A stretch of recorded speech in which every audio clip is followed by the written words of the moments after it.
honestly, I can't believe that this happened tonight. This is. I can believe it. I just watched how you were f***ing driving. I'm so sorry, officer. What was your name? What? What was your name, officer? On the night of January 7, 2025, police responded to what looked like a minor crash. A man and woman at the scene said they were fine and didn't need help. Oh, okay. You guys need an ambulance or anything? No, everybody's okay. Here's what we could do. We can get you checked out, okay? If you guys don't want to go to the hospital, you guys can refuse, okay? 331. Can you roll an ambulance this way? I know, but you got all that. Just a little abrasion on my forehead? Yeah. I'm a medical student, so. Oh, cool. Central 393. Another vehicle here, 4821. How old are you, man? I'm turning 20. Oh, you look young. No, I completely understand. But nearby, officers found a second car totaled with a man and his young daughter inside. The man was trapped and the girl, who had no car seat, was badly hurt.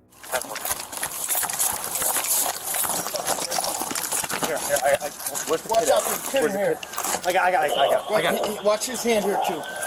331, 48.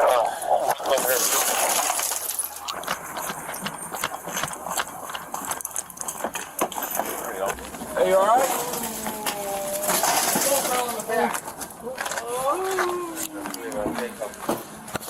What hurts? What hurts? Boy, 5579. Boy. You alright? Where does it hurt? Step it up. Are you alright? You okay? Don't move, sir. Come on, sweetie. Hey, let's get her in the back of a squad car. Watch out. This guy can't hear his thing. Yeah, he's not good. Are you alright? Can you understand? Central, can you get the ambulance to 4821? Try not to move, okay, sweetheart? We got the ambulance on the way, alright? We got your little girl in the back seat. Hurt? We're gonna have her checked out too, alright? You're okay? Yes. Yeah. I don't feel like I have a concussion, or I'm not, Yeah. disorientated or anything. It was a genuine mistake. I can't believe that this happened. You lost control, or? Like her and I just went out on a little joyride, and when I was stepping on the brakes, it was a little bit too late, and I got you. it was a mistake. I'm so sorry. Girl, make sure she doesn't have any. Do they know that this guy's trapped? We're gonna help you. Right here. We're here to help you, okay? You guys have insurance in the vehicle, I'm assuming? Yeah, I do. Yeah, we'll grab that when they pull it out. My dad is a government agent, so. Oh, cool. For where? He works for the OCC, the Office of the Comptroller of the Currency. Emergency crews rushed in. The girl was taken to the hospital, and video footage later showed the car that hit them was doing 93 miles per hour just seconds before impact and ran a red light. No. She got it on film. They was going like 80, bro. Down Southwest Highway.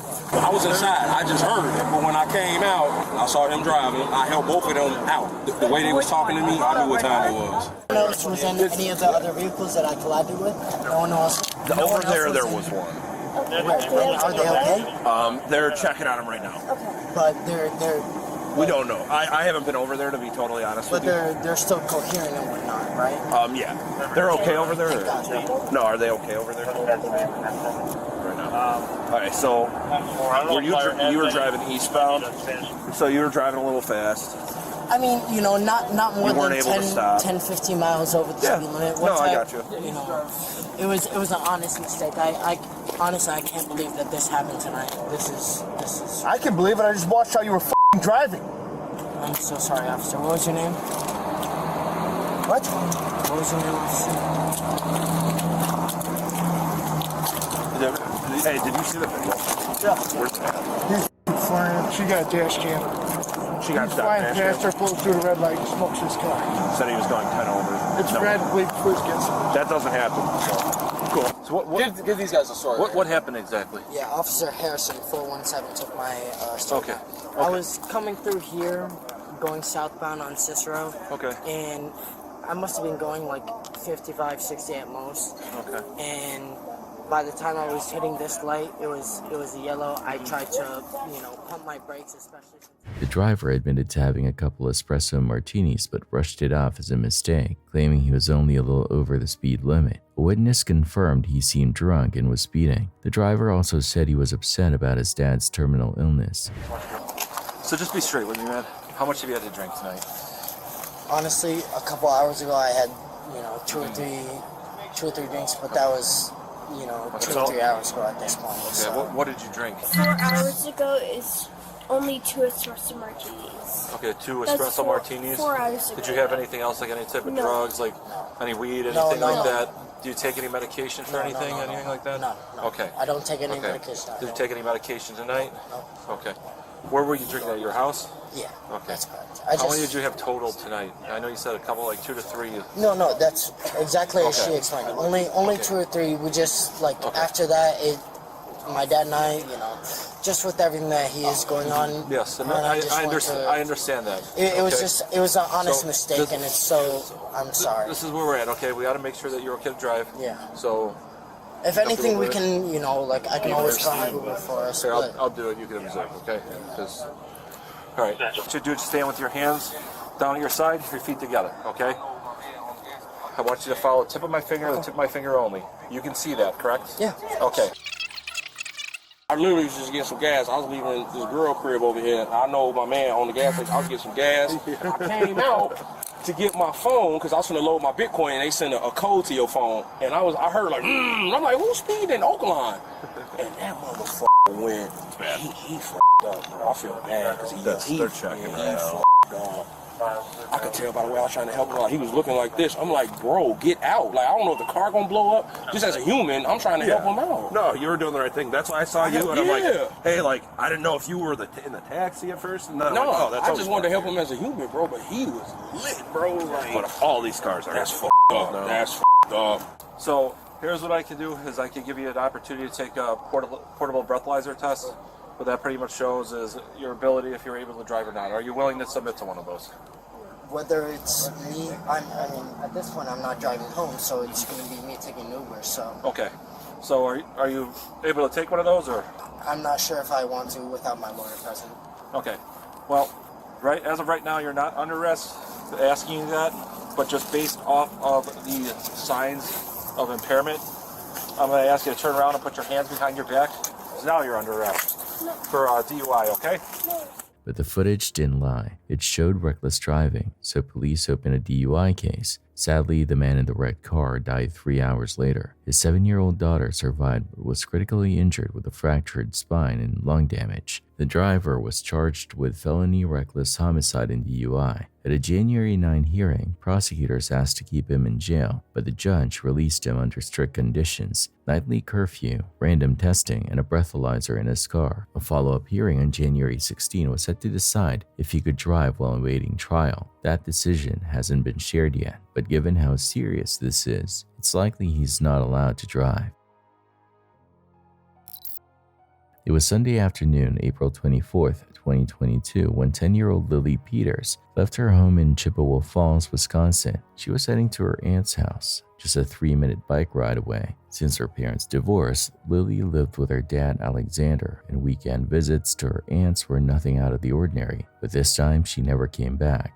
As the sun began to set and the sky dimmed, Alexander noticed Lily hadn't returned. It wasn't like her to stay out late. He called his sister, thinking maybe Lily was still there, but she told him Lily had left over an hour ago. Alarmed, Alexander reached out to the parents of Lily's friends, hoping she'd make a stop on the way back, but no one had seen her. With dread rising, he searched the route Lily usually took, and by 9 p.m., he contacted police to report his daughter missing. Although authorities didn't issue an Amber Alert, they took immediate action. A search party was formed, drones were deployed, and rescue dogs were brought in to sweep the wooded area near the trail. A few hours into the search, Alexander stumbled on something no parent ever wants to see: Lily's bike, abandoned in a patch of woods near the trail, but Lily herself was nowhere to be found. The search intensified overnight, and by 8:45 a.m. the next morning, the news every parent fears arrived. A volunteer discovered Lily's body hidden beneath the pile of leaves just a few feet from the trail. Police ruled her death a homicide on the spot and launched a full investigation. For a while, they had nothing to go on until something strange happened. On Reddit's true crime forum, a user named HomesliceNation4 posted a chilling comment. They claimed they were in the park playing Pokemon Go that day and didn't believe they'd seen Lily on her bike with another kid. They even said they had a gut feeling the killer might be another child. The comment was deleted shortly after, but another user had already contacted police. That tip turned out to be exactly what investigators needed. Within hours, police arrested 14-year-old Carson Petersberger, Lily's cousin.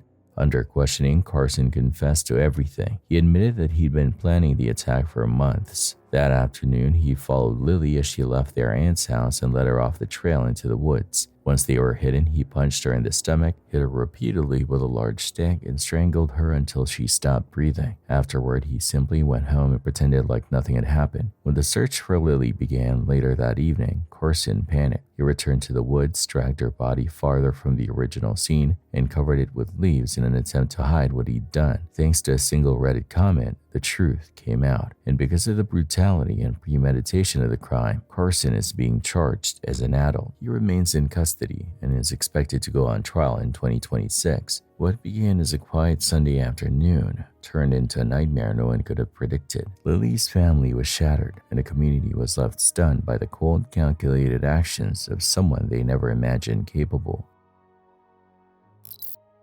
Susan Rainwater set off on her usual bike ride through Edenville, Washington at about 3 p.m. on August 9, 2018. The 66-year-old had ridden that route countless times, so when dusk rolled in and she still wasn't home, her husband, David, knew something was wrong. He climbed into his truck and retraced the road she always took. Minutes later, he spotted the twisted frame of her bicycle in the grass. A few steps beyond, he found Susan on the ground, gravely hurt. She was already gone.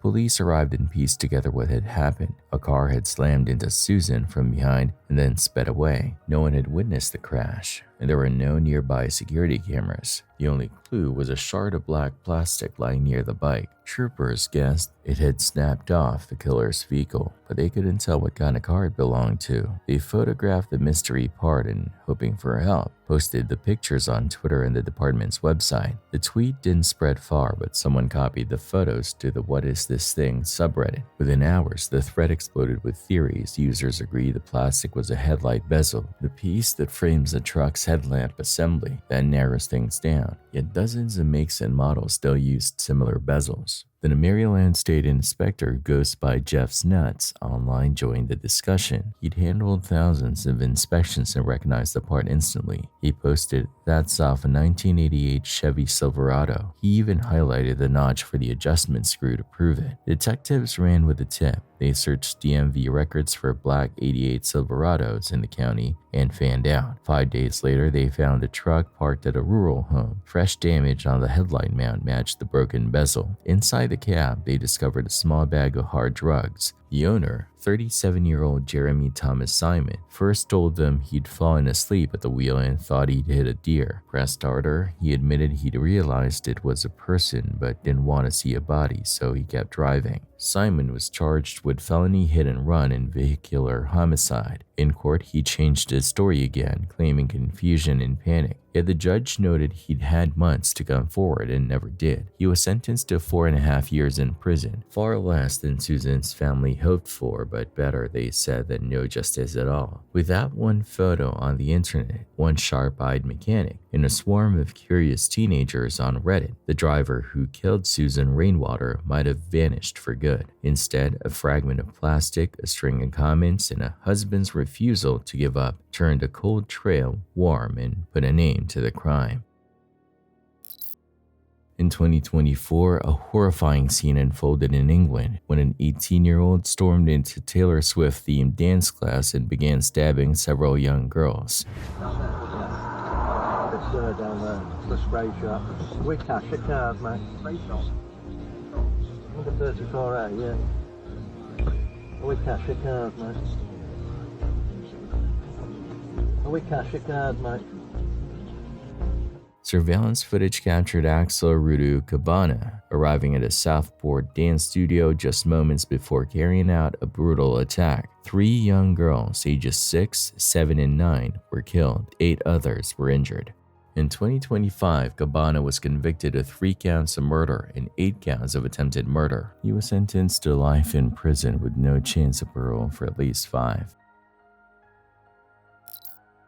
A shocking incident unfolded when a father violently attacked a Department of Child Services (DCS) caseworker who had arrived to remove his daughter from his custody. In a disturbing turn, the man attempted to strangle the worker and allegedly try to kill them during the confrontation. On November 5th, 2024, 32-year-old DeAndre Terrell Johnson live-streamed himself on Facebook as he visited the Arizona Department of Child Safety. He was there to speak with a caseworker overseeing his custody battle for his 9-year-old daughter. But when he found out that the caseworker had already spoken to his daughter without his knowledge and had gathered information that could jeopardize his chances of keeping custody, Johnson snapped. His anger quickly escalated into a violent outburst. Johnson caught the caseworker off guard and violently put him in a chokehold, strangling him until he lost consciousness, all while continuing to live stream the assault.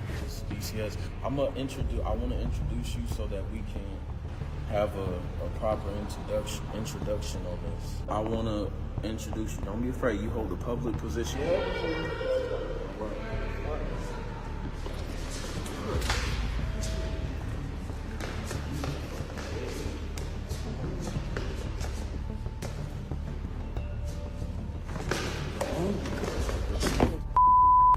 You was dead me.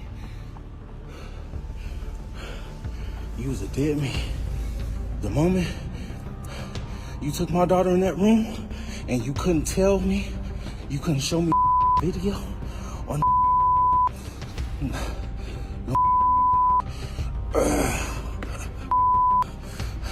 this for any worker that think that they found put my daughter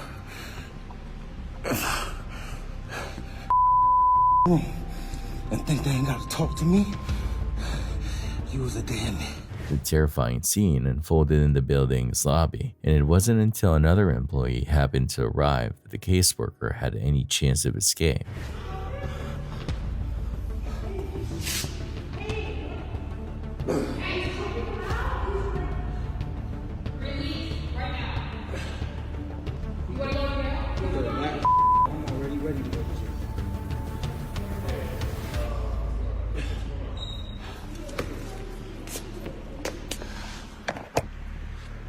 Go ahead, call the cops.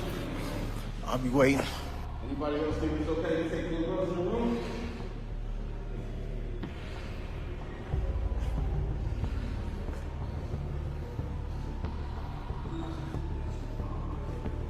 Anybody else think it's okay? Huh? Is it okay to take little girls in the room? The it's not.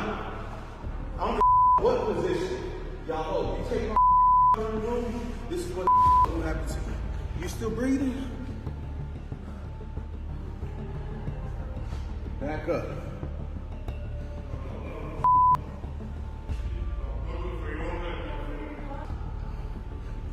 No. I called the cops already. And they didn't want to do nothing. I couldn't. Nobody take my daughter to.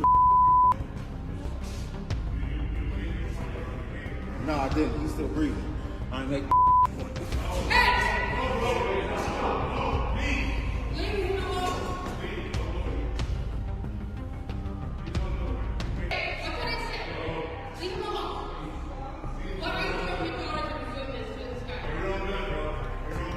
Shockingly, Johnson came back moments later to resume choking the unconscious caseworker, only stopping when other employees began screaming at him to let go. Even as he bragged on livestream that he wasn't scared of police, he fled the scene before officers arrived. He was tracked down and arrested 3 hours later. The caseworker suffered life-threatening injuries but ultimately survived. Johnson now faces multiple charges, including attempted first-degree murder, aggravated assault, unlawful flight from law enforcement, and disorderly conduct. As of this recording, a conviction has not yet been announced.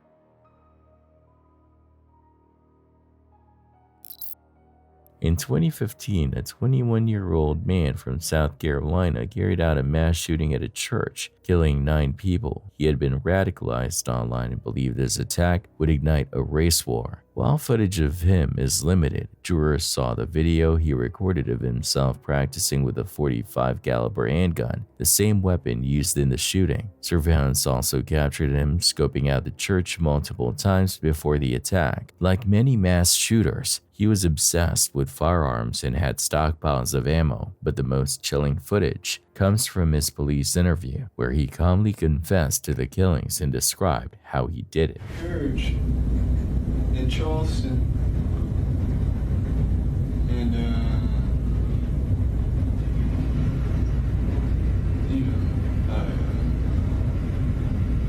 I did it. Did what? Well, I mean,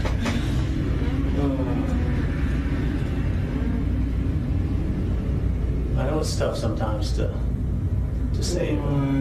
It's not that I don't want to say it because I don't want to make myself seem guilty. I just don't really like saying it. So did you shoot him? Yes. What kind of gun did you use? A Glock 45.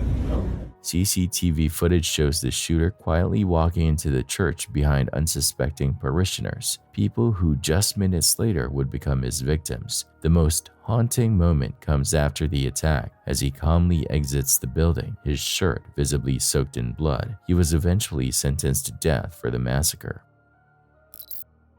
In October 2024, someone noticed something strange about one of the electrical outlets in their home. It looked just a little different from the others, nothing too obvious, but enough to raise suspicion. It almost seemed like there was a camera built into it. Unsure, they turned to Reddit and posted photos of the outlet, hoping someone could help figure it out. In a comment, they explained more. They dealt with a stalker before, and their apartment had been broken into in the past. So for peace of mind, they brought a camera detector, not expecting it to pick anything up. But when they scanned the outlet, it detected radio waves and infrared reflections. The ground slot on this particular plug also looked different from every other GFCI outlet in their building. Almost immediately, commenters agreed something wasn't right, and just 40 minutes after the post went live, one user confirmed the worst. This outlet wasn't ordinary at all. They tracked down the exact model being sold online, and according to the product listing, it was a wireless hidden camera designed to transmit 4K video over Wi-Fi. It looked just like a normal outlet, but was in fact recording. Given the poster's past with a stalker, many believed it was likely the same person behind this hidden camera, watching without their knowledge. Commenters begged the user to leave immediately and call the police. But after that, nothing. The Reddit account was a throwaway, created only for this post, and once their suspicions were confirmed, they never returned with any updates. The thread went silent. No one knows what happened next.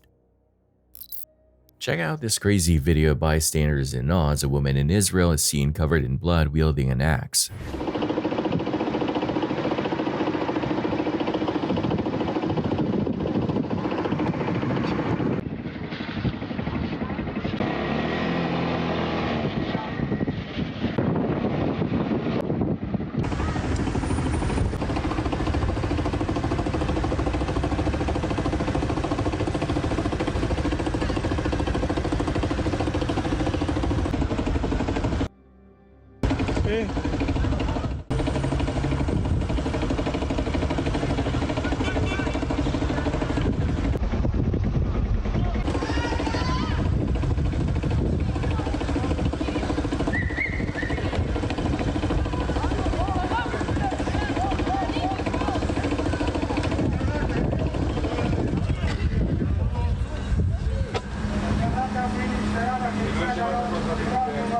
حبي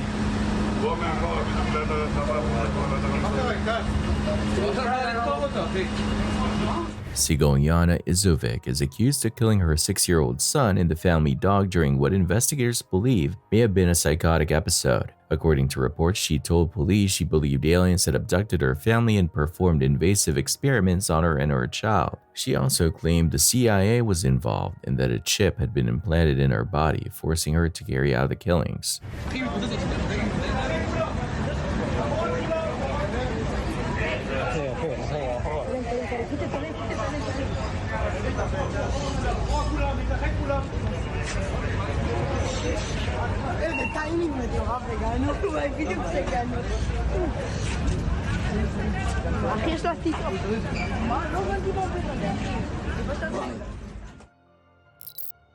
One of the most devastating kinds of violence in the US is school shootings, and this one was especially shocking. The shooter was just 15 years old, yet he used a 9mm handgun to take the lives of 4 classmates and injure 8 others, including a teacher. What made this case even more unusual was that his parents were charged too. Footage from the investigation gives a disturbing look into why authorities believe the parents shared responsibility. A cell phone video shows the teen in his backyard lighting a homemade Molotov cocktail, clear evidence of a disturbing interest in destruction.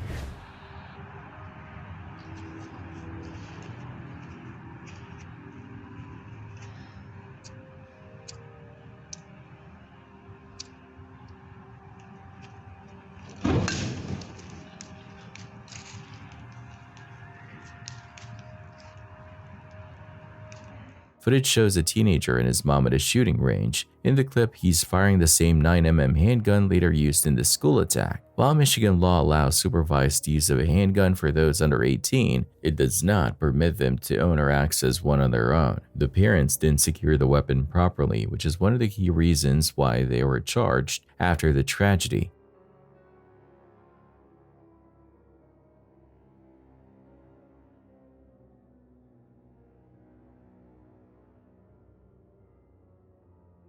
The most disturbing footage comes from the moment after the 15-year-old shooter was arrested.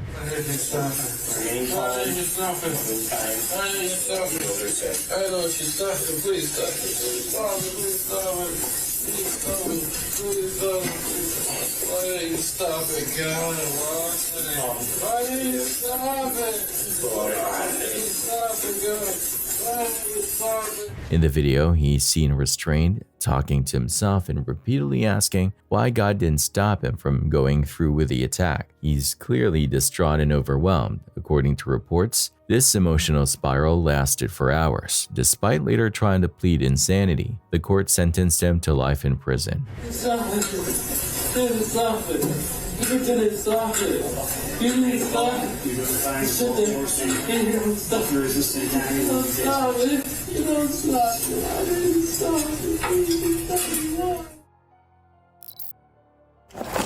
Hello, sir. Can you hear me? County unresponsive. Looks to be head bleeding.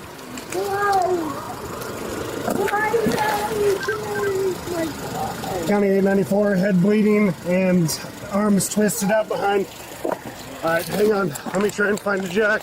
You know who this is? No. It's your husband, Jeff. On the night of the incident, Melissa appeared visibly disoriented and emotionally unstable when deputies arrived on scene. Slurring her words and repeating herself, she insisted multiple times that she hadn't driven the vehicle, despite officers attempting to administer field sobriety tests. Okay, what happened? It's okay. All right, get off me for just a second.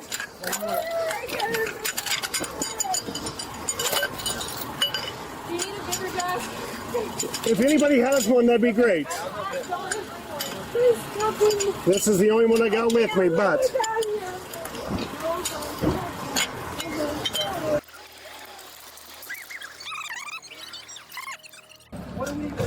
Back of the head wound, he's wrapped up under there. Non-responsive, large pool of blood. Yeah, but let's start trying to get off. All right. All right, we're going. We're gonna go right there, okay? Make sure I don't bump him. Yep, you're good. Okay, going up. Tell me if anything starts creaking or weird.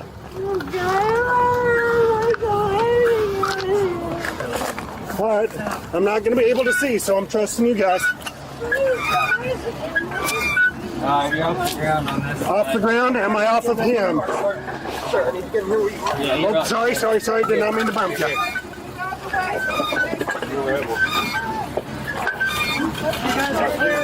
Okay. All right, we're clear of him. He's off. She was driving. She says that's her husband. Okay. That's the DUI. I think this is the same Jeep Matt Vernon was looking for. One of the PD guys said that they gave that plate. Okay, DUI fatal. She needs to get. We're gonna have to get blood and urine. So you were in the vehicle, and this is your husband. I guess. How did this occur? I don't know. I got him in my car. Okay. Okay. Ma'am, whatever you can recall, I need you to recall. I don't know what happened. I don't even know how I got it in my car. Okay. How were you guys in the store? What was the build up here? What was the lead up to this? Well, I was with a friend from work. I don't know how I got it in my car. Were you the one that was at the Frosties? No, I went to and I went. Okay, you went to Frosties and 618 Tap? Yeah. Okay, about how much did you have to drink at both of those? Well, I don't know exactly, sir, but Okay. I do know. Were you by yourself while you were at the bars? Yeah, we don't even go out that much. We just go to work and go home. And I don't know how we got here. Please let me know my husband's okay. They're working on him right now still. I can't give you a status because I don't know a status. They're working on him right now, okay? I know, I'm so scared. Will you hold on? All right, so Melissa, will you consent to some field testing? I need to know how much you've had to drink. If you're sober, if you're okay to drive, if you're not. No, absolutely not. So you're not okay to drive? No. Okay, are you going to consent to some testing for me? Yeah. It's some standardized field sobriety testing. Yeah, but my husband was driving. Okay, I'm going to have you hang tight. We're going to get this going, and then I'll be right back with you, okay? No, I have too much to drink to drive. Okay. That's what you're trying to discover.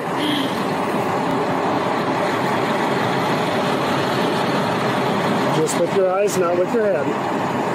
I didn't even move my head. Follow the tip of my finger with your eyes.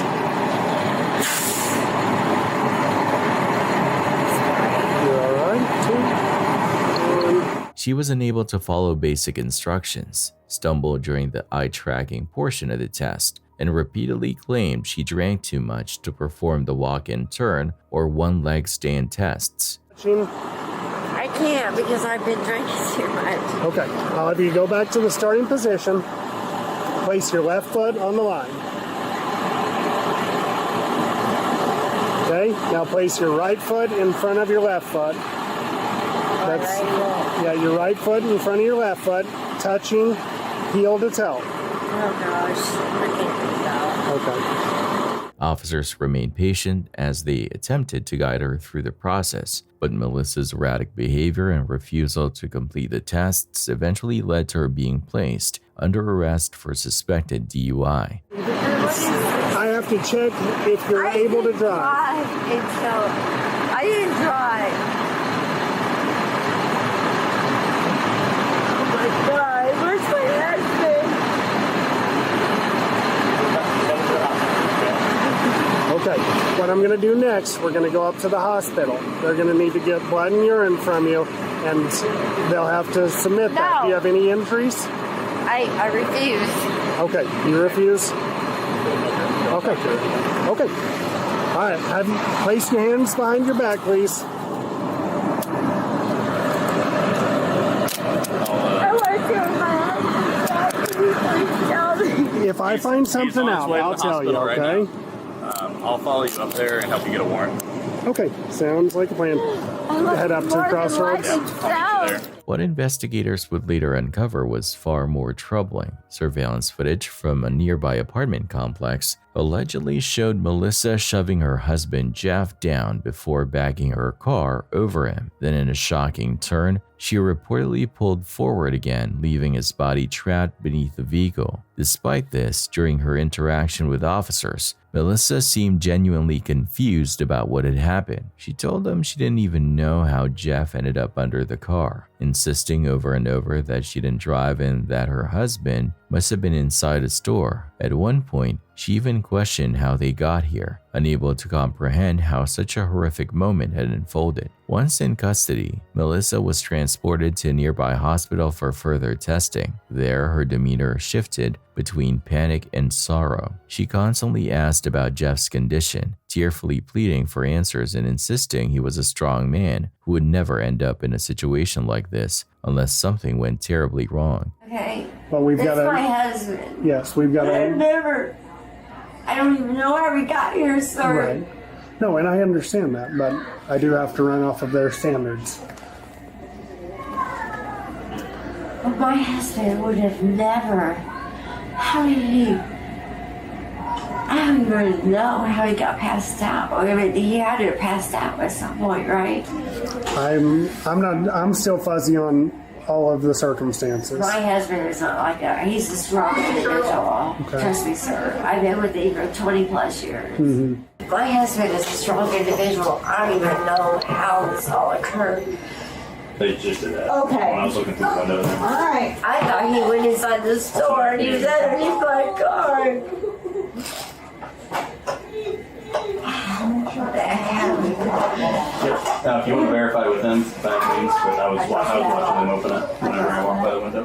Medical staff informed her that he had been airlifted to a different hospital and had a very weak pulse when he left the scene. That was the last update she received before learning the devastating truth. Jed had succumbed to his injuries. Despite being overwhelmed with emotion and repeatedly asking for a phone call to contact Jeff's family, Melissa remained in custody and was eventually booked on charges of aggravated DUI and first-degree murder. Throughout the process, she continued to insist she never meant to hurt anyone and that she loved her husband deeply. In the months that followed, Melissa ultimately pleaded guilty to the charges and was sentenced to 20 years in prison, a tragic ending to which she claimed was a night she didn't even understand herself. In his car, the time is 9:50, September 22nd, 2006. Unfortunately, we have the grueling task of killing our two friends, and they are right in a house just down the street. Brian Draper and Tori Adamczyk were 16-year-old high school juniors from Pocatello, Idaho. On the surface, they looked like regular teens. Brian was even on the school soccer team and had plenty of friends, but behind closed doors, the two boys shared a chilling obsession: horror films, violence, and the Columbine shooters. They dressed in all black and fed off each other's darkest thoughts. One of Brian's friends was 16-year-old Cassie Jo Stoddard. She was known for being responsible, well-liked, and had dreams of becoming a lawyer. But what Cassie didn't know was that Brian secretly had a crush on her. When she started dating a boy named Matt, it devastated him. To Brian, it wasn't just rejection, it felt like proof that he didn't measure up. That frustration would eventually spiral into something far more dangerous. You have a crush on her a little bit? I did, and I was about to ask her out, but then Matt did. I always thought that they were bad being a couple. You know, because he likes to smoke weed, and I don't, and Cassie hates it too. And Cassie's against doing drugs, and I'm against doing drugs, and Cassie's against doing,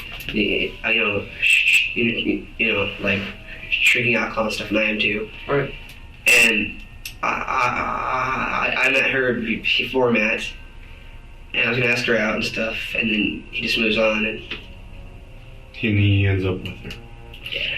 So, but then that's cool because they're happy together. I mean, did he tell you about having sex with her? I remember. Did he brag about that? I remember I went to the bathroom when I was at their house, and there was a condom wrapper in the toilet, and then I asked him about it, and he said that I had sex with her, before he came. Did he talk dirty about her? Or? No. So to make you a little bit uncomfortable when you guys watch the movies with it kissing and stuff like that, it was like, do I have to do that in front of me? I guess it's kind of like that, yeah. Okay. So what about Tori? Did Tori have a crush on her too? I mean, you guys kind of both like her a little bit? No. Okay. No, he was more friends with her than I guess.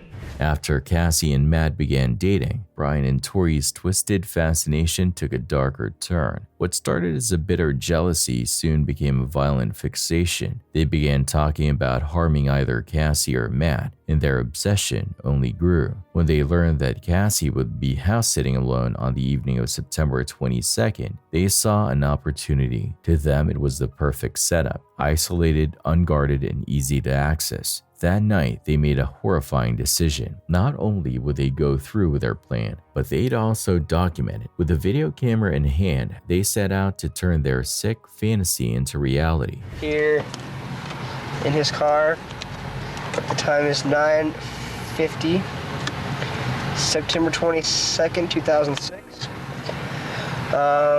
Unfortunately, we have the grueling task of killing our 2 friends, and they are right in that house just down the street. We just talked to them. We were there for an hour. But We checked out the whole house. We know there's lots of doors. There's lots of places to hide.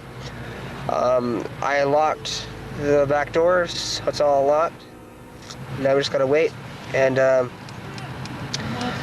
yeah, we're going for a high death count. we're not going not to get caught, Ryan. If we're going for guns, we're just gonna end it. We're just gonna grab the guns and get out of there, kill everybody and leave. We're going to make history. We're gonna make history. For all you FBI agents watching this, you weren't quick enough. You weren't quick enough and you weren't smart enough. And we're going over today, Nixon's house. We're gonna go snoop around over there and try to see if she's home alone or not. And if she's home alone, splat! She did. Don't put your humor into this, Brian. I'm not putting any humor into it. We're gonna go to the church over there and we're gonna call a girl and a guy named Cassie and Matt. They're our friends, but we have to make sacrifices, so. I feel tonight it is the night, and I feel really weird, inside my stomach and stuff, and I feel like I want to kill somebody. In the chilling footage they recorded, Brian and Tori acted as if what they were about to do was nothing more than a twisted joke. They laughed, made crude comments, and treated the idea of murder like it was a game. At one point, one of them even said murder is only wrong because it's illegal and socially unacceptable, as if that somehow excused what they were planning. The recording shows just how disconnected they were from reality. No empathy, no guilt, just arrogance. They spoke directly into the camera, even mocking authorities by addressing the FBI agents they believed might one day watch their tape. With every minute, their words became darker, more revealing. This wasn't a heat-of-the-moment decision. It was calculated, cold-blooded, and fueled by a dangerous belief that they were smarter, superior, and untouchable. I feel we need to break away from normal life. How bright is this light? Because, let's put it this way. Parents, along with their parents, and so on, taught them about God, Jesus, the whole bullshit line. I'm sure you guys believe in God as well. I realized when I was in 7th grade, you don't believe in Santa Claus or vampires or werewolves. They're used to metaphor, not to let. They teach their kids back in the 1800s, I learned this in English class, about telling their kids that you can't go outside or a vampire will get you, just to make their kids stay and do what they want to do. God is basically the same way. Yep. Trying to get people to do good, or else, so-called, you go to hell. And we're obviously going to hell if it's real, but who gives a shit? Yeah, and why would you but say it's not real? It's right? not real, because it's so blatantly obvious it's not real, but people believe it because their parents teach them, and so it's so hard for them to let go of it because they've been taught their whole life. They're also taught that things like killing people and other thing is wrong. The only thing that it's wrong about is because it's breaking the law, and the law is only wrong. The law Natural selection, dude. Because natural selection, that's all I gotta say. There should be no law against killing people. I know it's a wrong thing, but Hell, you restrict somebody from it, they're gonna want it more. Exactly. Goodbye, camera. Brian and Tori had meticulously planned what they were about to do. They knew exactly when Cassie would be alone. She was staying at her aunt and uncle's house, watching over the place while they were away. Once her relatives left for the evening, the two teens made their move. Wearing dark clothing modeled after the infamous Ghostface killer from Scream, they crept into the house fully prepared for what they were about to do. Once inside, they attacked Cassie without mercy, stabbing her repeatedly in the chest, arms, and stomach. After the brutal assault, they fled the scene, only to turn the camera back on and record their thoughts, boasting about what they'd done as if it were a trophy. Just killed Cassie. We just left her house. This is not a fucking joke. I'm shaking. I stabbed her in the throat and I saw her lifeless body just disappear. Dude, I just killed Cassie. Oh, fuck. That felt like freaking real. I mean, it went by so fast. Shut the fuck up, we gotta get our act straight. Cassie's body wasn't found until 3 days later, when her aunt returned home and made the heartbreaking discovery. Just a few days after that, both Brian and Tori were arrested in connection to the murder. Once in custody, Brian quickly began shifting blame. He claimed the whole thing was meant to be a prank and insisted that he never laid a hand on Cassie, that it was Tori who took things too far. But the truth began to unravel when Brian agreed to lead investigators to a hidden spot in the woods. There, they recovered the chilling video footage the two had recorded, along with other incriminating evidence. Both teens were charged with first-degree murder. After their trials, they were sentenced to life in prison without the possibility of parole. In the end, Cassie wasn't killed by strangers. She was betrayed by people she once called classmates. After finishing up her 30-minute treadmill session, a 22-year-old woman from Indonesia was cooling down, something most of us look forward to after a hard workout. But what happened next turned deadly. Identified only by her initials, FN slowed the machine and reached for a towel to wipe her face. That small distraction cost her everything. She lost her balance, stumbled backward, and fell straight through an open window behind her. She tried to catch herself on the frame, but it didn't hold. FN plunged 3 stories to the ground below. Paramedics rushed her to the hospital, but her injuries were too severe. She didn't make it. The tragedy unfolded in June 2024 at a gym in Pontianak, Indonesia. And it wasn't just a freak accident, it was a disaster waiting to happen. The treadmill had been set up dangerously close to a low window. Yes, there were warning stickers telling people not to open it, but reports say one of them was broken. That gap, left open and ignored, turned fatal. After her death, the gym shut down for 3 days. Authorities stepped in and launched a full investigation into what went wrong and who might be responsible. It was a brutal reminder. Safety in public spaces isn't just about rules. It's about paying attention before it's too late. A growing number of violent attacks in the US are being driven by hatred toward women. And the Isla Vista attack in 2014 is one of the clearest examples. The 22-year-old behind it had a deep resentment over being rejected by women and wanted revenge. Before carrying out the killings, he filmed himself driving around town, clearly planning what was to come. He wasn't just angry, he felt entitled, and his video gave a disturbing look into that mindset. This wasn't random, it was targeted and premeditated, meant to punish women who had never even known him. I'm gonna show you all a short little tour of this college town called Isla Vista, which is located right next to UCSB.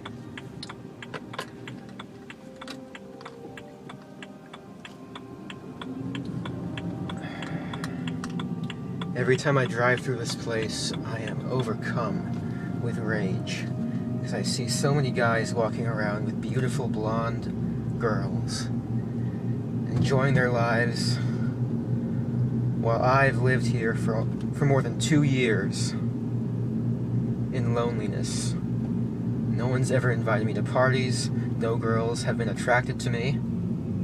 I've never had the pleasure of walking through this town The man behind the 2014 Isla Vista attack recorded a video before carrying out his plan. In it, he drove through town, pointing out houses where parties were happening, mostly frat and sorority houses. He talked about how angry it made him to see other men with attractive women while he stayed alone. His words revealed a deep obsession with being accepted by women and a growing hatred over being ignored. The way he spoke made it clear he let rejection consume his thoughts. It also hinted at a possible underlying personality disorder.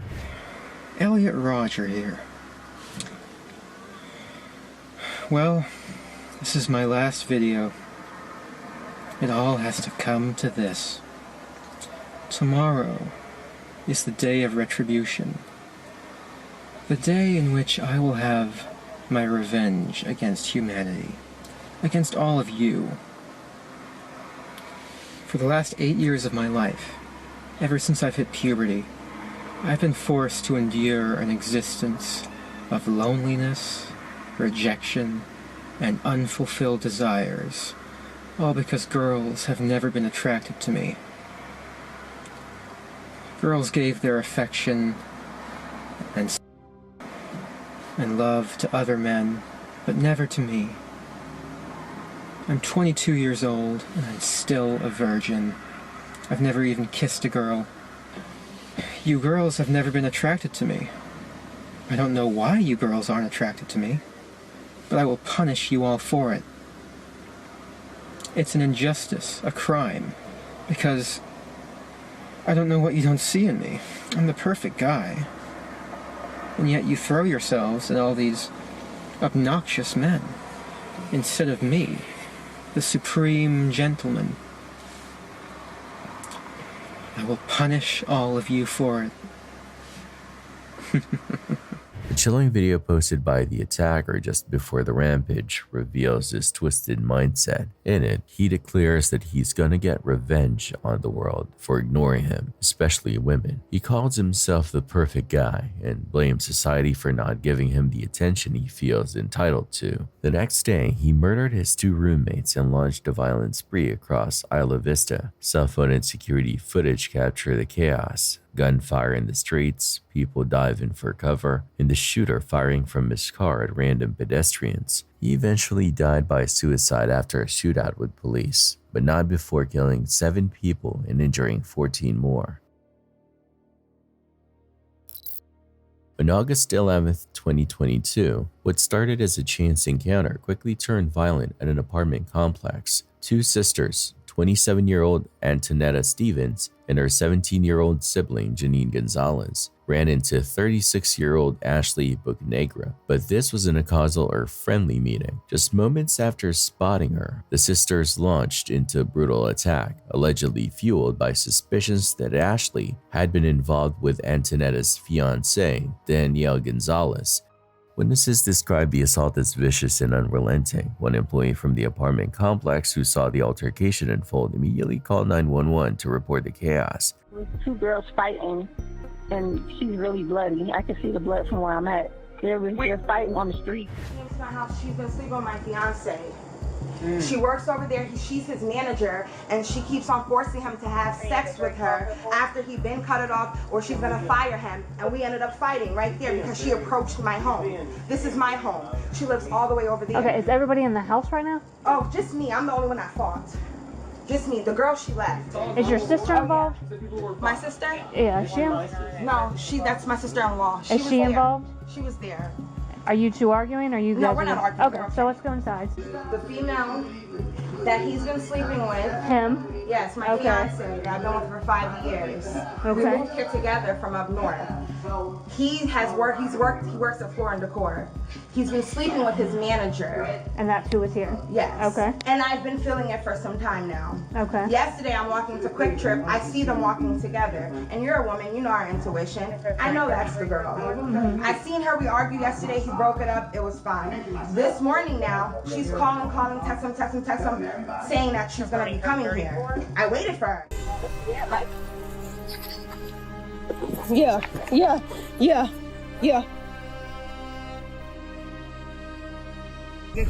Get off me. Get off my hair, I'm gonna f you up. Let me go then.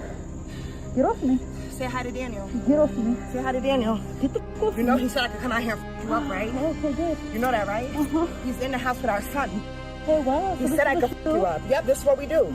If I get mad and he knows I'm leaving, he feels sad. He says, I'll let you f her up. That's what I'm doing. CCTV footage captured a wounded Ashley Bocanegra, just 30 years old, struggling to make her way back to her apartment after the brutal assault. Hours passed, but her breathing remained shallow and labored. Eventually, her fiancé rushed her to the hospital, but by the time they arrived, Ashley's condition had worsened drastically. She was placed on a ventilator, unable to breathe on her own. Despite medical intervention, the damage was too severe. Ashley had suffered internal bleeding and other critical injuries from the beating, and she tragically passed away. What had initially been treated as an assault case now escalated into a homicide investigation. Detectives returned to Antonetta and Janine, not just to deliver the devastating update, but to begin digging deeper into the motive behind the attack. I know, that was the girls that were walking.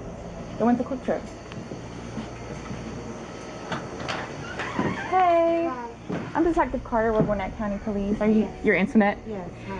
Hey, this is Detective Poppy or Sergeant Poppy. Hi, nice to meet you. We know that there was like an incident that happened earlier today. Has anyone called you about it since? No. Was somebody supposed to? Well, we just got another call about it. So I guess the girl went to the hospital and she died. She died? She's dead. So, but we know that there was like an altercation that happened before. Yeah, we understand that. Yeah. So, but because of it, I wasn't going to kill anybody. Yeah. I'm not that person. I get it. Yeah. But because of that, we have to kind of talk to you guys and get a more formal statement. Sure, okay. Wow, I'm so sorry about that. That was not my intention. I've been mentally going through a lot. I have bipolar depression and I'm just going through a lot right now, and you know, I came here from up north with my fiance. That's him. Hey. I came here with my fiance.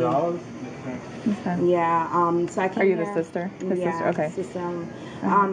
I came here with my fiance to start a new life, buy a house, everything like that, and I never expected him to basically cheat on me with someone at the workplace. You know what I'm saying? So we would like to get like a formal statement. So we're going to ask that you come up to our headquarters and talk to us. It's just right up the street. Okay. All right. I hear kids. Is there someone else here that can? There's someone here with them? Yeah. Once at the station, Antonetta Stevens and her sister Janine Gonzalez were separated and placed in individual interrogation rooms. Detectives hoped that by questioning them apart, each might reveal details the other wouldn't, or even contradict each other. It was a classic investigative strategy: isolate the suspects, apply pressure, and see what truths surface. With Ashley Bocanegra's death now classified as murder, police were determined to uncover what really happened that day and why. Or whatever. So, my brother, him being a man, cheats. Like always, you know, he's feeling less than, he thinks it's okay to cheat, so, you know. He tells me who's he cheating with and stuff. Now, me and my stepsister, I mean, not my stepsister, my sister-in-law, we're very close, like, so close, like, you understand. Like, she's more of a sister to me than my brother's a brother to me, you know? Oh, okay. Yeah. Very So, close. like, we're very close. Yeah. So, once he told me, I was just like, ooh, what the tell her? It's girl code. You have Yes, to. right? So, especially when, right after he told me what he was doing, he wanted to do it with her. So I was just like, I'm about to tell her. 2 days prior before this day, we were just chilling, she was working, and Daniel did something to her to make her upset. So we were talking or whatever, and I was just like, oh, I forgot to tell you. No, I didn't forget, but I still, you know. So I was like, told her what happened. He explained what she did or whatever. She was like, oh really? She's upset, whatever. I was like, don't tell him that from me, because he's gonna be mad at me. Right. Okay, so after that, he explained how the girl looked to me though. And, you know, curly hair, Puerto Rican, skinny girl. So I was like, alright. So then I explained it to Antonetta. So the next day after that, we went to the store. Last night. We went to the store last night and we were walking to Quick Trip. Quick Trip is right there, you know. I know, I saw y'all walking earlier. Yeah. I thought that was you guys. Okay, so We walked to Quick Trip. As we're walking to Quick Trip, the both of them are walking together from Quick Trip. So they're just now leaving, and we're just now coming. So Antonetta's like, is that Daniel walking? So now she runs to him like, who is this? So he's like, oh, it's my worker or whatever. Mind you, before we walked to Quick Trip, we asked him, when you go on your break, can you take us to the store? He said he couldn't leave on his break. So when we saw them walking, it was like, you just said you couldn't leave on your break, now you walking with her to the store? During her interrogation, Janine showed no remorse for her actions. In fact, she laughed as she admitted to being the one who exposed the alleged affair, a detail that seemed to trigger the violent confrontation. Her lack of empathy was chilling. Both Janine and Antonetta were ultimately charged with felony murder and aggravated battery. However, they each entered guilty pleas to the lesser charge of voluntary manslaughter. As a result, the court sentenced both sisters to 20 years behind bars, 2 decades lost over a brutal attack that ended in tragedy. Megachurches might sound unusual if you're not from the American South, but they're real. Massive arenas run by pastors with stadium-sized crowds. One of the most well-known figures in that world is Joel Osteen, whose Lakewood Church near Houston draws over 45,000 attendees weekly and employs more than 350 full-time staff. That kind of scale made it a major target in February 2024. Footage from that day shows a 36-year-old woman walking through the church lobby with a gun in hand and her young son by her side. As she fires shots, her child covers his ears, caught in the chaos she created.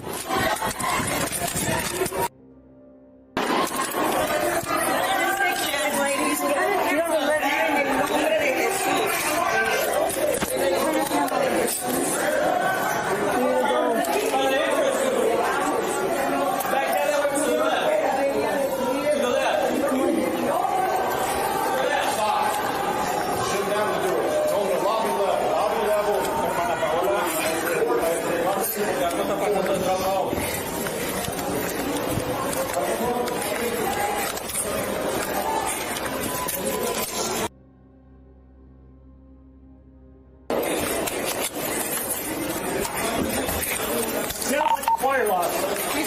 What's the wire area? 3639. Units now.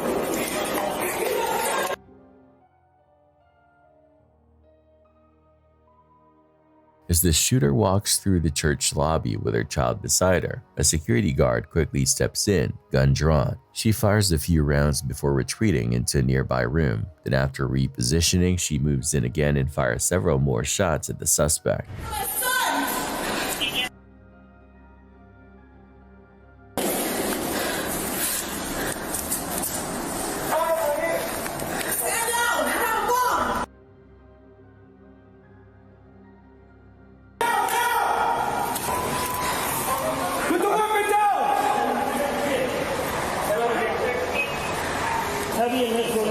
I need EMS ASAP. Both the shooter and her 7-year-old son were hit in the crossfire. The boy was seriously hurt but pulled through. His mother, however, died from her injuries. The only other person wounded was a 47-year-old man who was shot in the leg.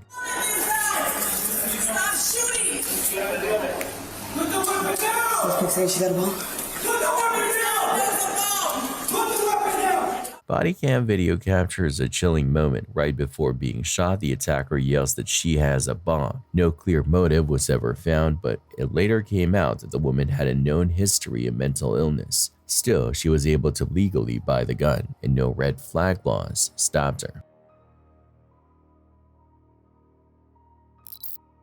Tyrion Ismail Thomas, known online as Mr. Prada, built a massive following on TikTok with over 8 million fans. In one video, he joked about practicing his mugshot for the day someone pushed him too far. That post took on a chilling tone in 2024 when Thomas was charged with second-degree murder.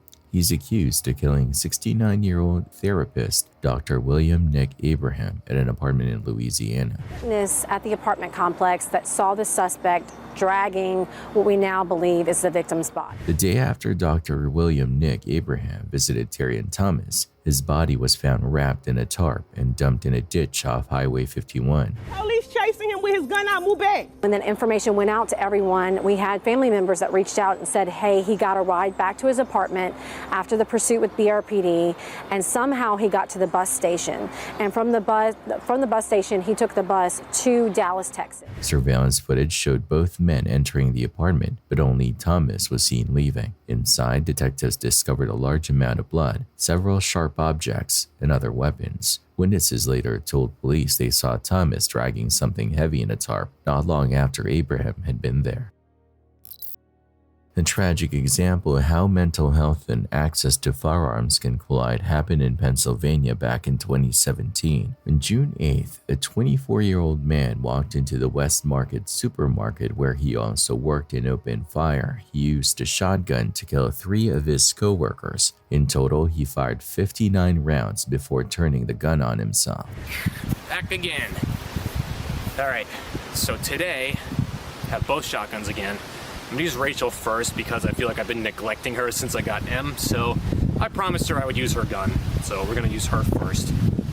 Basic target practice and everything, except this time we have propane. I have one propane canister that's about like this big. We're gonna get to that a little bit later on.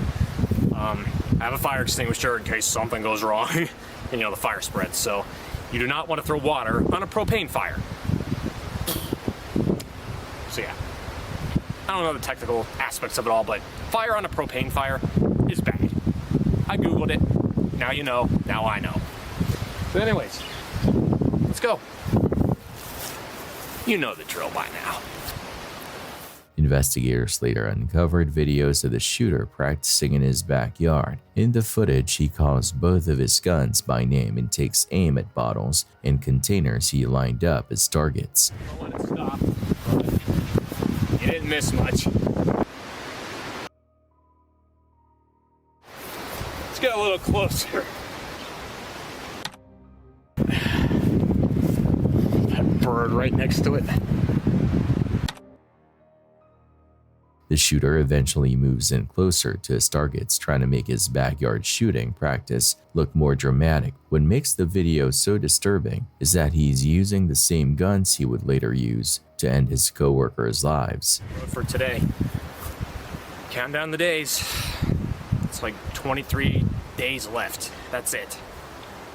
It's insane. So yeah, gotta go clean everything up now.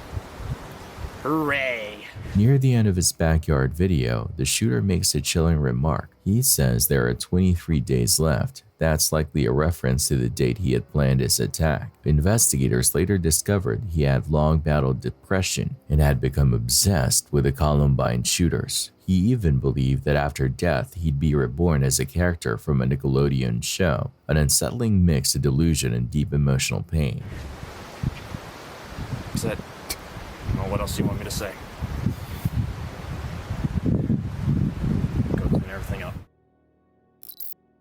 What started as a dream vacation turned into something straight out of a nightmare. In the summer of 2024, Lisa Manders and her husband Craig traveled from New Jersey to Zambia for what was supposed to be the trip of a lifetime, a safari to witness Africa's wildlife up close. But just days after they arrived, that dream was shattered forever. On June 5th, the couple joined a group for a bushwalk near a riverbank. Experienced guides led the way and assured everyone it was safe to observe the animals. But hiding in the water nearby was a lone hippopotamus. Massive, territorial, and dangerously fast, the animal was no ordinary threat. Suddenly, the hippo lunged. In seconds, it erupted from the water and charged the group. Lisa tried to run, but she didn't make it far. The hippo clamped its jaws around her and lifted her into the air. What followed was a brutal attack. Lisa was tossed, bitten, and killed instantly. Her husband, Craig, could do nothing but watch in horror as his wife was mauled to death right in front of him. To make it worse, the guides who were supposed to protect the group fled the scene. Lisa's death didn't just devastate her family, it raised serious questions about safety protocols.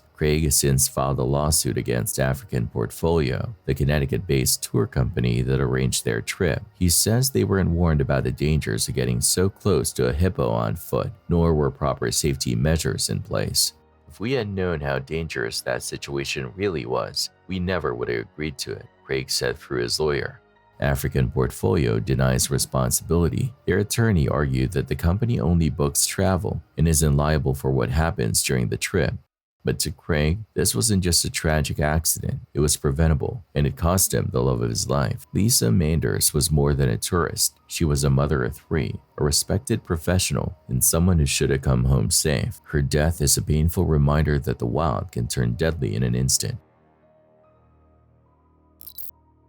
It was a quiet evening in May 2018 at the Safari Lodge in Uganda's Queen Elizabeth National Park. What started as just another peaceful night quickly turned into something unimaginable. A 2-year-old boy, curious and carefree, wandered just a few steps away from his nanny. It was enough. In the shadows, a leopard was waiting. It struck fast, so fast that the nanny barely had time to react. One moment the child was there, the next he was gone. The predator clamped its jaws around the boy and disappeared into the dense brush. His nanny ran after them, screaming, but it was too late. The jungle swallowed him whole. Rangers launched a desperate search. Hours passed, then came morning, and with it, heartbreak. They found what was left of the child under a tree, his skull, a few bones. The leopard had killed him and fed on him. The boy's mother, a game ranger working in the very same park, was on duty when it happened. His grandfather, Francis Manana Nabujie, spoke for the family.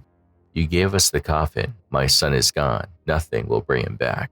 But they wanted more than grief. They wanted answers. How could this happen in a place that was supposed to be safe? The Uganda Wildlife Authority admitted the leopard had now tasted human blood, meaning it could attack again. Rangers promised to track it down. "It is not good to keep it there," a spokesperson said. The horror of the attack rippled through the country. Leopard attacks on people are rare, but this wasn't just rare, it was brutal. A child taken and devoured in the place he should have been protected. For the family, the grief is endless. And for the park, the message is clear. In the wild, you don't get second chances. All it takes is one moment, one step too far, and the jungle takes what it wants.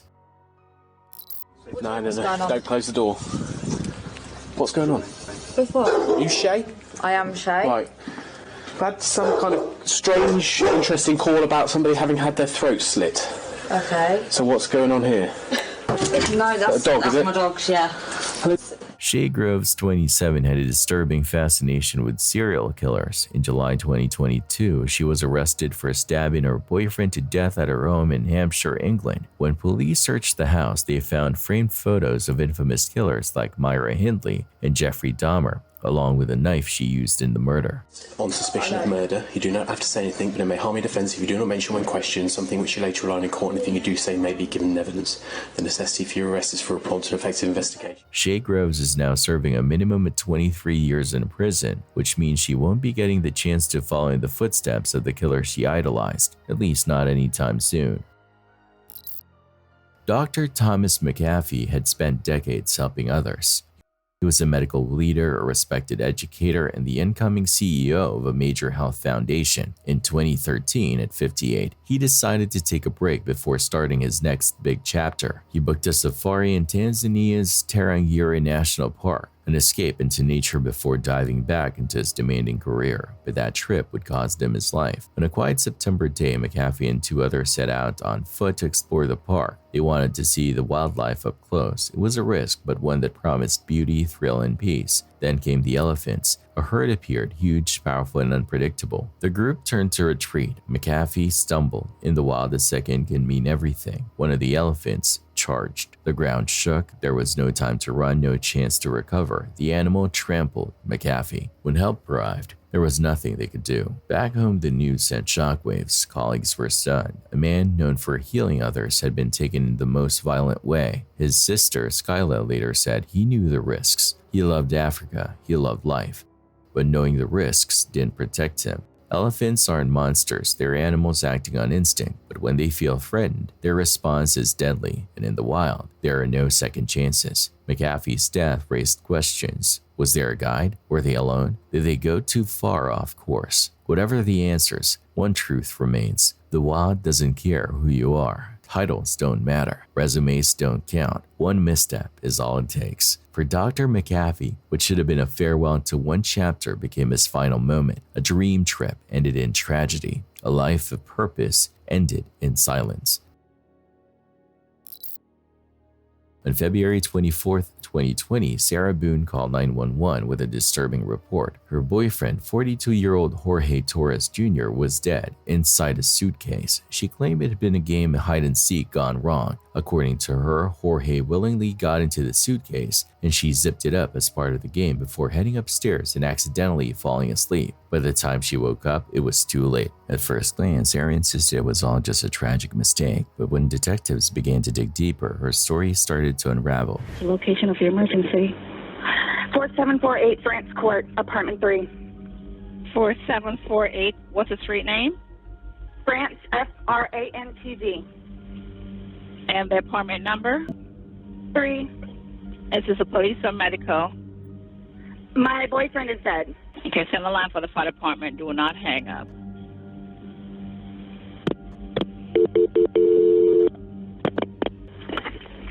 Fire rescue. The location, Mercy. Desk 32. No, please don't leave. 4748 France Lane, apartment 3. France Court. My boyfriend and I were playing last night, and I put him in his case and we were playing. And like kind of hide and seek kind of thing. So I fell asleep and I woke up and he was dead in the suitcase. So I don't know what happened. I don't know what happened. I understand. I just need to confirm this. Is he awake at all? Is he conscious at all? No.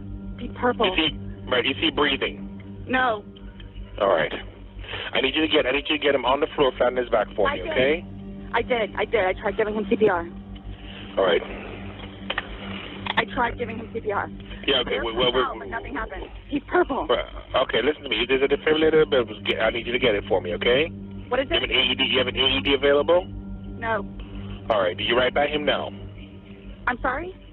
Are you right by him now? Yes. Okay. Lay him flat on his... Okay, ma'am, listen. Is he cold and stiff? Yes. Okay. Well, he's not necessarily cold, but he's stiff. Right, okay. All right, listen to me. Listen to me. I want you to lay him flat on his back for me on the floor. I did. Removing the pillows. Okay. Yes, I did. All right, okay. He's stiff and purple.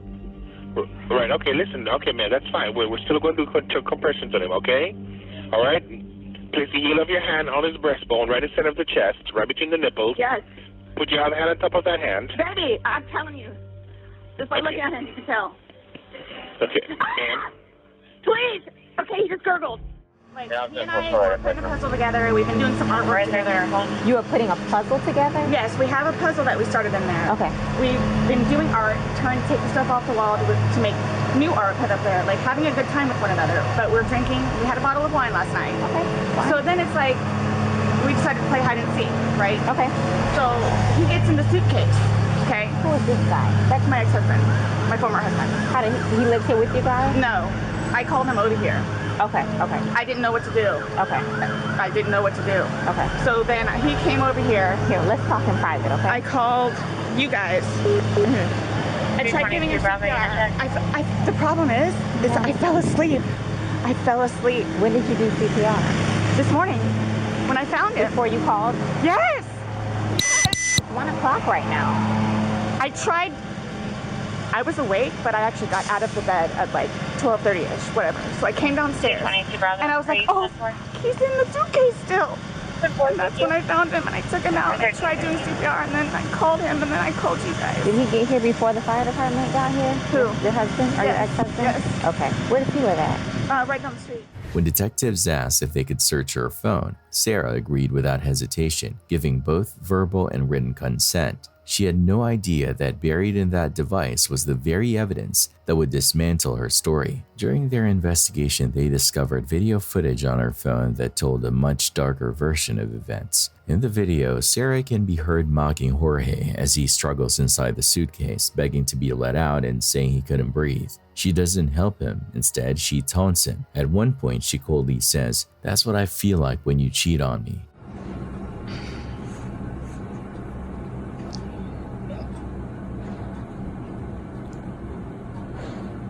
Sarah.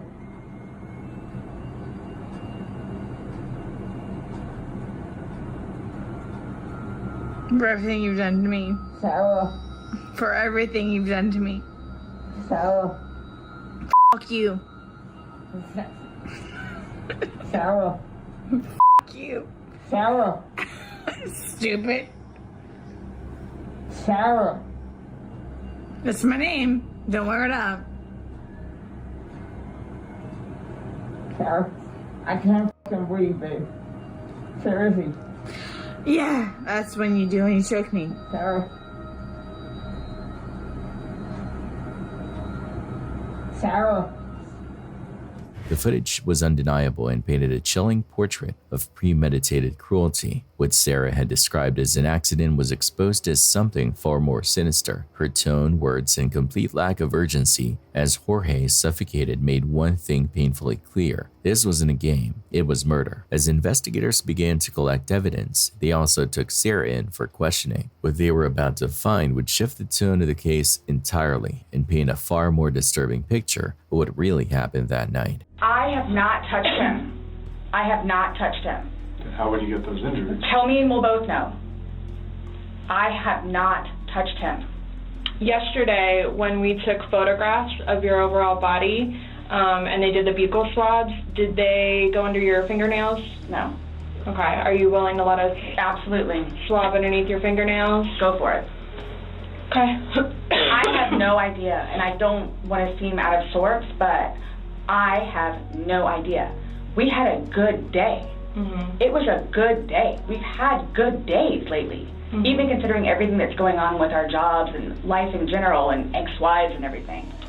It's been good. Like, I don't even know where this is coming from.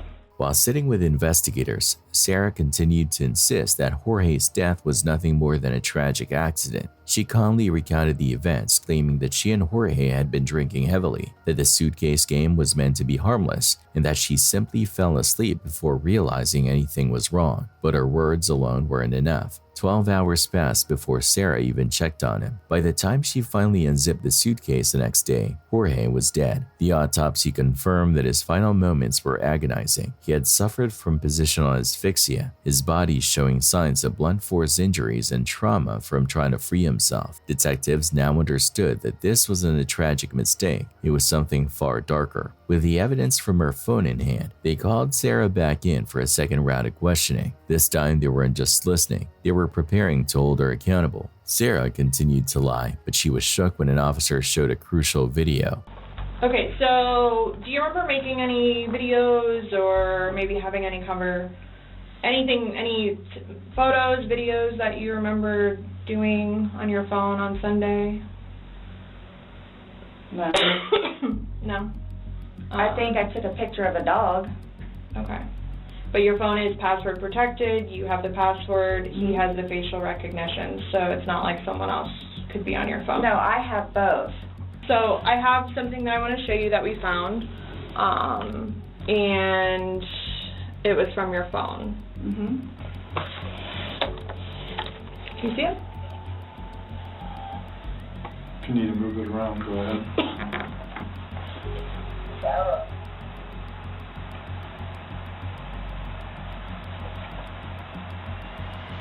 No, I don't remember that.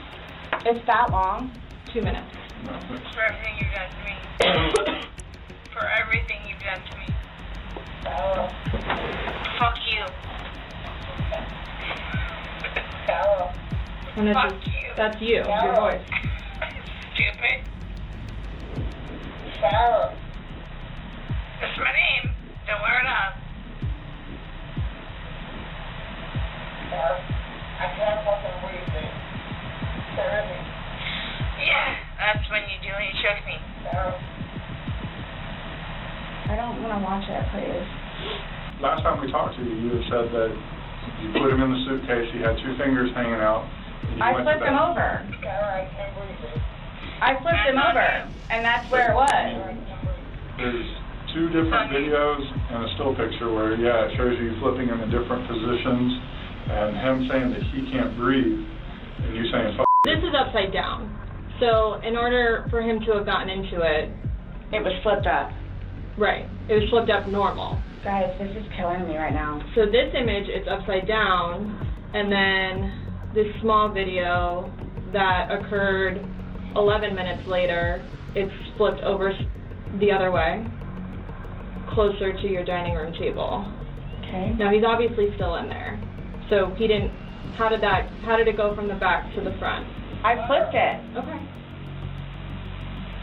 My plan was not to go upstairs and go to sleep. Well, that's what you did. Yeah. But not intentional. Despite the mounting evidence against her, Sarah still seemed unaware of just how serious the situation had become. Her tone remained casual, almost indifferent, as if she didn't fully grasp the weight of what she's done, but investigators did. With the video footage, conflicting statements, and the disturbing reality of Jorge's final moments, Sarah was formally arrested and charged with second-degree murder. What followed was a lengthy 4-year legal battle. The courtroom saw emotional testimonies, expert analysis, and the harrowing footage that captured Jorge's desperate cries for help. Ultimately, the jury delivered its verdict, guilty. Sarah Boone was sentenced to life in prison, with no possibility of parole. A chilling end to a case that began as a supposed game of hide-and-seek, but was anything but. In 2023, the U.S. faced one of its most tragic mass shootings at the Allen, Texas outlet mall. After the attack, investigators uncovered a disturbing homemade video from the shooter. In it, the man wears a scream mask and uses a voice modulator, adding a chilling tone to his words. The video offered a glimpse into the mindset of someone preparing for violence, one that now haunts everyone who's seen it.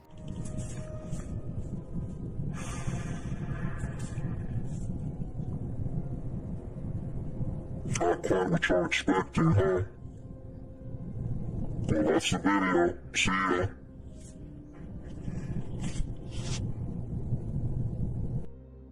Not long after recording that eerie masked video, the 33-year-old drove to an outlet mall in Allen, Texas. Once there, he opened fire on unsuspecting shoppers. He didn't target anyone specific, just started shooting at random. 9 people lost their lives, including a 3-year-old boy. Surveillance from May 6th shows the exact moment the gunman stepped out of his car at an outlet mall and began firing. You hear gunshots, see people running, chaos in seconds. But what could have been far worse wasn't. Thanks to a quick-thinking officer already on the scene, he heard the shots, rushed toward the danger, and brought the attacker down with 3 shots. The gunman had 3 weapons on him and 5 more in his car. If that officer hadn't been there, the death toll could have been much higher. At around 4 p.m. in 2008, 2 trains collided head-on in the San Fernando Valley, California. The disaster killed 25 people and left dozens more hurt. Investigators later learned that the engineer had been distracted by a text message, a mistake that cost lives. Among the passengers was Charles Chuck Peck. His loved ones clung to hope, praying he had somehow made it through. As rescue crews worked to search the wreckage and locate survivors, Chuck's cell phone kept ringing out. His family members were getting repeated calls from his number, calls that offered hope and heartbreak in equal measure. Each time, they answered only to hear silence or static. Chuck's son CJ said each call brought a fresh wave of hope. Maybe his dad was trapped somewhere, alive but unable to speak. Chuck's fiancée, Andrea Katz, also received calls. At one point, first responders even saw her phone light up with Chuck's name while they were right there beside her. Desperate, his family searched hospitals. They kept reaching out to emergency services. They told firefighters about the calls, hoping it might help them pinpoint his location, and it did. The signal helped lead rescuers to a section of the wreck, but then the call stopped. An hour later, they found Chuck's body. He hadn't survived the crash. An autopsy confirmed he had died on impact, which raised an eerie question: who had been making those 35 calls? Chuck's phone was never found, even though it helped guide the search, and the calls had gone out over an 11-hour span, 35 in total, to his son, his fiancée, his siblings, and his stepmother. There is no clear explanation. Some wonder if it was a glitch or if the phone's damage caused it to dial at random, but others believe something deeper was at work, that maybe, just maybe, Chuck was trying to say goodbye. In a case that left the community in shock, 25-year-old Thomas McClellan of Michigan was accused of a horrific crime. taking the life of his 5-year-old stepdaughter, Luna Younger. The incident unfolded in December 2016 when McClellan allegedly told investigators that he snapped after Luna came into his room simply asking for something to eat. According to police, what followed was unthinkable. McClellan admitted to sitting on the child while repeatedly stabbing her. He then reportedly wrapped her body in blankets, poured vodka over them, and set them on fire in an attempt to cover up what he had done. When firefighters arrived on the scene, they were too late. The blaze had already claimed Luna's life, and there was nothing they could do to save her. The senseless violence against an innocent child sent waves of outrage through the local community and beyond. On the night of February 26, 2024, 15-year-old Sebastian Rogers vanished from his home in Hendersonville, Tennessee. The teen, who is on the autism spectrum, was last seen around midnight, barefoot and carrying a flashlight as he left the house. What followed was a massive and urgent search effort. Authorities quickly mobilized, deploying search teams on foot, in the air and even underground. Drones scanned the skies. Divers combed through nearby bodies of water. Spelunkers were brought in to inspect deep sinkholes. Yet despite the exhaustive efforts, not a single trace of Sebastian has surfaced. Months passed without answers. Then in November 2024, well-known bounty hunter Dwayne "Dog" Chapman joined the search, raising the reward for information to $175,000. His involvement brought national attention to the case and sparked new leads, including potential tips that took the investigation as far as Oregon and New York. As of now, the search for Sebastian continues. Authorities, volunteers, and his loved ones remain committed to finding him. There is still hope, and many are holding on to the belief that answers will come and Sebastian will be brought home safely. In the quiet town of Union City, Georgia, a mystery has haunted the Landrum family for nearly 50 years. It all began on a regular September evening in 1975. 18-year-old Cassandra Sandra Landrum stepped out of her family's home to use the payphone of the local Dairy Queen, a short walk she made many times before, but this time she never returned. At first, authorities weren't alarmed because of Sandra's age. They assumed she'd simply taken off on her own, chasing some newfound freedom. But as days slipped by with no word, it became clear this wasn't a case of a runaway teen. Something was wrong. Then came the phone calls. Sandra's parents started receiving a string of anonymous calls. Each time, the voice on the other end offered chilling claims. Sandra had been murdered. The caller never gave a name, never revealed details, but always hinted at something dark. Despite searches, interviews, and years of waiting, Sandra was never found. The person behind those anonymous calls was never identified either. To this day, no one knows who took her, what happened that night, or whether the voice on the phone was telling the truth or playing a cruel game. All these years later, the Landrum family is still left with the same agonizing question they had back in 1975. What really happened to Sandra? In 2016, a 22-year-old man from Maryland was taken to a police station by his two brothers. His goal? To die by cop. What makes this case even more unsettling is that his brothers recorded the whole thing from inside their car.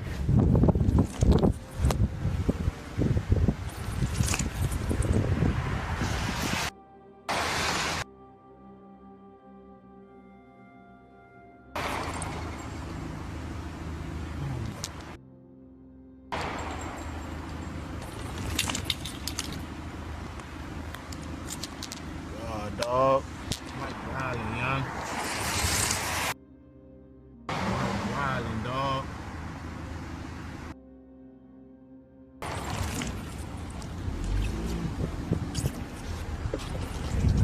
Mike Wiley.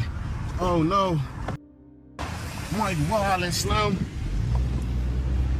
Oh no. Bro tripping.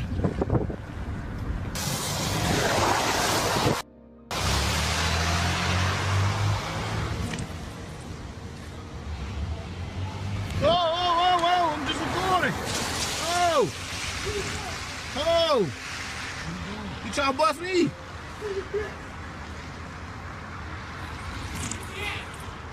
I don't know. He's right here. I don't know. I'm just recording.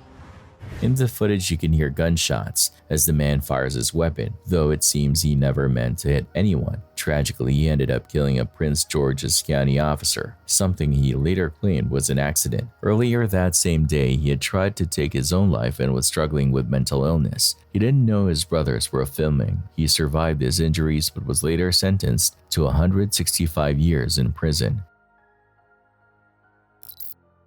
It was a hot afternoon in Fort Myers, Florida, when Maria de Fatima Ramos dos Santos stood at a bus stop with her 3-week-old son, Brian, in her arms. Her friend was with her, and everything about the day seemed normal until it wasn't. A black SUV pulled up nearby, windows tinted to block the sun. A Hispanic woman got out and asked for directions to a neighborhood called Pine Manor. Maria and her friend, just trying to be helpful, offered guidance. The bus they were waiting for soon arrived and they both boarded. What they didn't know was that the SUV was following close behind. When they got off the bus, the same woman appeared again. This time she offered them money to ride with her and show her the way. Maria and her friend, perhaps a little too trusting, accepted the offer and got into the vehicle, but the mood quickly changed. Without warning, the woman pulled a knife. She forced them out of the SUV and sped away, taking baby Brian with her. Before fleeing, the woman also took Maria's phone and later left a cryptic voicemail at a local business. Go to Pine Manor. You go to Pine Manor, 11th Street. Oh, okay. But how long will it be before you get here? Because I have to take the girls back. Okay, I'll call you back, okay? All right, okay, bye-bye. Investigators later discovered that the kidnapper had made 2 calls to the same number, suggesting it belonged to someone she knew. As authorities dug deeper, theories of human trafficking began to emerge. 4 hours before Brian was taken, the same woman had tried a nearly identical trick on a grandmother who was with her own grandchild. That time the plan failed, but she kept looking for another target. To this day, the woman's motive is still a mystery. Did she intend to raise Brian as her own? Was it a human trafficking case? 17 years later, detectives still don't know, and Maria is still left waiting for answers, hoping to see her son again. In 2015, a 21-year-old man stormed into Charlton High School in Sweden, dressed in a black cape and wearing a Stahlhelm-style helmet. He carried a sword and a knife. Surveillance footage shows him calmly walking through the halls. Many students and staff initially assumed it was a costume or prank. Some even compared him to Darth Vader, but that illusion shattered when a teacher confronted him. The attacker stabbed 4 people, killing 2, before being shot and killed by police when he charged at them. Despite Scandinavia's reputation for peace, this incident was a grim reminder that violence can erupt anywhere. Who's knocking on my door? On May 11, 2011, 6-year-old Timothy Pitson was dropped off at his elementary school in Aurora, Illinois by his father, James. That same day, his mother, Amy Fry Pitson, unexpectedly checked him out of school, telling staff there was a family emergency.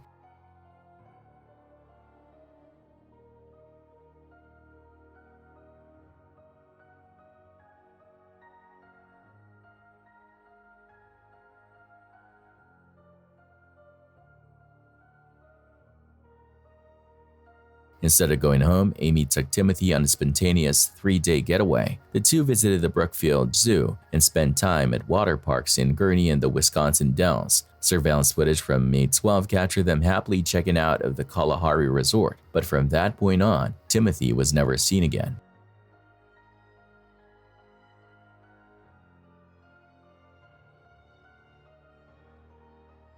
Several days later, Amy was found dead by suicide in a motel room in Rockford, Illinois. In the room, she left behind a haunting note. Timothy, she wrote, was safe, but would never be found.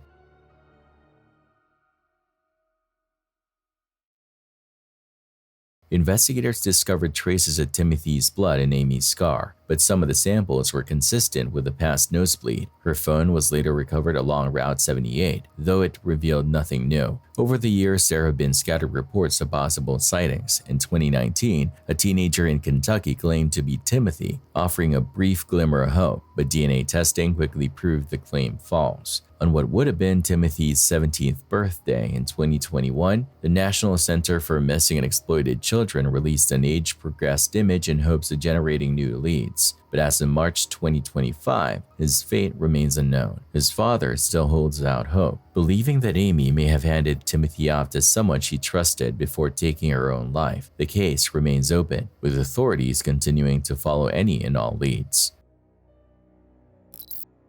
Dave Krupa's life was thrown into chaos when his phone started lighting up with a flood of disturbing texts. At first they seemed jealous and angry, but things escalated quickly. "My favorite thing to do is stand outside and stare at you," one message read. Another said, "I hate you so much that I want to drive a knife in your heart." For 3 years he was bombarded with messages like these. Tens of thousands of texts and emails that made him feel like he was constantly being watched. And no matter how many times he changed his phone number, the messages kept coming. They were all from Carrie Farver, a woman Dave had only dated briefly in Omaha, Nebraska. He hadn't seen her in years, yet she was suddenly everywhere, digitally at least. As time passed, his ex-girlfriend Amy Flora and another former flame, Shanna Goyer, began receiving the same horrifying messages. Meanwhile, friends and family of Farver grew increasingly concerned. None of them had seen her. None had spoken to her, but someone was pretending to be her. Detectives Ryan Avis and Jim Doty from the Pottawatomie County Sheriff's Office took over the case. Suspicious of Farver's supposed disappearance and the nonstop harassment, they began piecing together what had really happened, and what they found was chilling. The person behind all those terrifying messages wasn't Carrie Farver at all. It was Shauna Goyer. She had impersonated Farver online, crafting an elaborate digital smear campaign to terrorize Dave and eliminate her romantic rival. Behind the scenes, she faked email accounts, sent messages to herself, and staged threats to make it look like she too was a victim. But the deeper the detectives dug, the clearer it became that Carrie hadn't just disappeared. She had likely been murdered. Goyer had been posing as her ever since. Eventually, Goyer was arrested and charged with first-degree murder. In court, she denied everything, but the mountain of digital evidence was overwhelming. She was found guilty and sentenced to life in prison. Still, she refuses to admit what she did. For Dave and Carrie's family, the truth brought some closure. But Carrie Farver's body has never been found, and she's still listed as a missing person.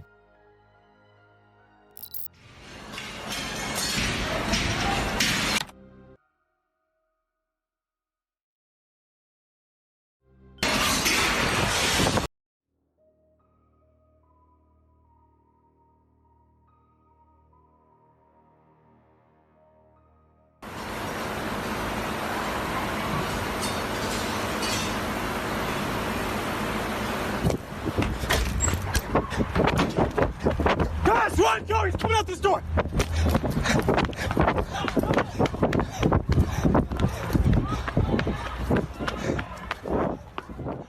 The Thousand Oaks shooting at Borderline Bar and Grill was horrifying even by U.S. standards. The attacker, a 28-year-old Marine Corps veteran, opened fire on a packed venue, killing 13 people, including himself, and injuring around 120 others. At the time, nearly 260 people were inside. One person captured the chaos on their phone while hiding. Body cam and surveillance footage show how quickly officers reacted. They got over 90 emergency calls and were on scene within 2 minutes.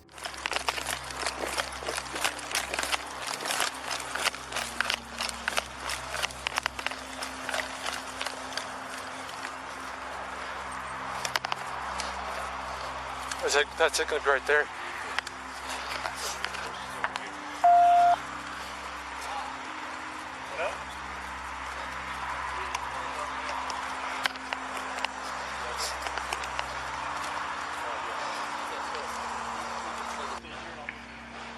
Oh, 473, confirming the suspect.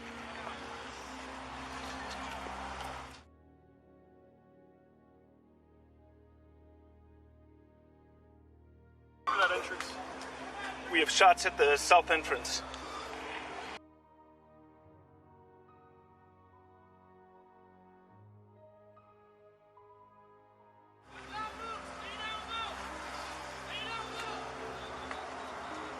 Everybody stay down!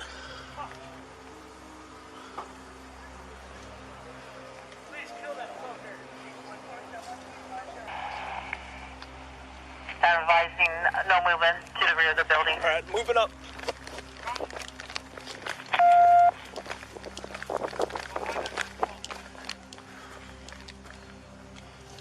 I'm not going to be able to see over there. Stop it, send them your way to exit.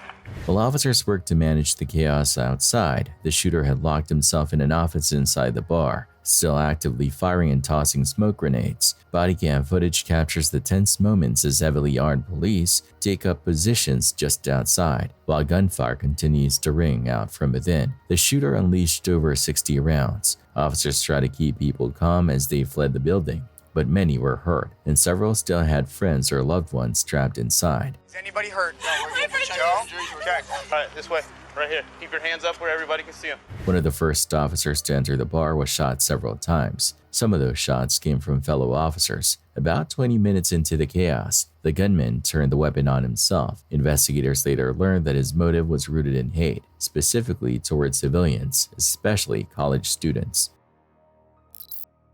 Vivian Tuccaro lives every day with the heavy absence of her daughter, Amber, whose life was cut short under deeply troubling circumstances. Amber was only 20 when she vanished, and the loss left her family reeling. Her son, Jacob, was just a baby at the time, too young to understand why his mother never came back. It was August 18, 2010, when Amber traveled to Nisku, Alberta with her son and a friend. They were planning to spend a few days in the area. That same night, Amber decided to hitchhike into Edmonton, something that would change everything. She was last seen getting into a vehicle with a man no one could identify. When Amber didn't return, her friend called Vivian. Vivian immediately reached out to the Royal Canadian Mounted Police, but as the days went by with no answers, the urgency faded, not from her family but from the authorities. Weeks turned into months. The silence was suffocating. Then in August of 2012, something eerie surfaced. The RCMP released an audio recording, an actual phone call Amber made to 911 while she was in the car with the unknown man. In the clip, she sounds tense, asking where he's taken her. She points out they're on a gravel road when he said they were heading into the city. "You'd better not be taking me anywhere I don't want to go," she warns. He tells her they're going to 50th Street. She seems to accept that answer. The call ends. The public release of the recording was a desperate move, a final effort to spark new leads. But the hope didn't last. Just days later, on September 1, 2012, Amber's remains were found in a wooded area near Leda County. Whoever the man was, the voice in that call, remains unknown. And with that, Vivian was left to wrestle not only with the horror of her daughter's death, but also with how the case had been handled. Vivian says that from the start, authorities failed her. She insists police downplayed Amber's disappearance, going so far as to remove her from the missing persons list just a month after she vanished. To Vivian, this wasn't just a personal betrayal, it was part of a pattern, one that too many Indigenous families have experienced. Amber's case became one of many in a broader crisis, the widespread neglect of missing and murdered Indigenous women in Canada and the US. But Vivian didn't stay quiet. She filed complaints, went public with her story, and refused to let Amber be forgotten. She traveled to Ottawa to stand alongside other grieving families, calling out the systemic failures and demanding action. Together, they spoke not only for their own loved ones, but for all the voices that had been silenced. More than a decade has passed and Amber's killer still hasn't been found, but Vivian continues to press forward, asking questions, chasing leads, and urging the public to come forward with any information. Her fight is ongoing, her voice hasn't wavered, and her daughter's memory still burns bright.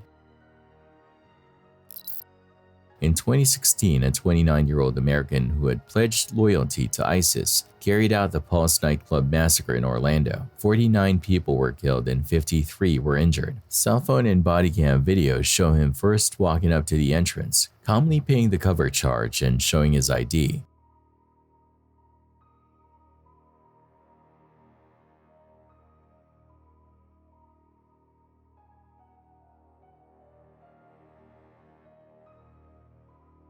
He then wandered inside for roughly 11 minutes before stepping back out.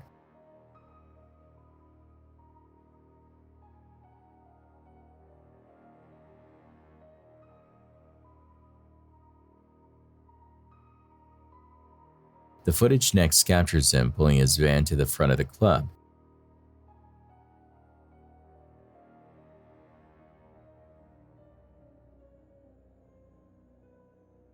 He grabs a semi-automatic rifle and a handgun, changes clothes, and heads back in. Once inside, he opens fire, forcing patrons to drop to the floor. With only a handful of exits, many people were trapped.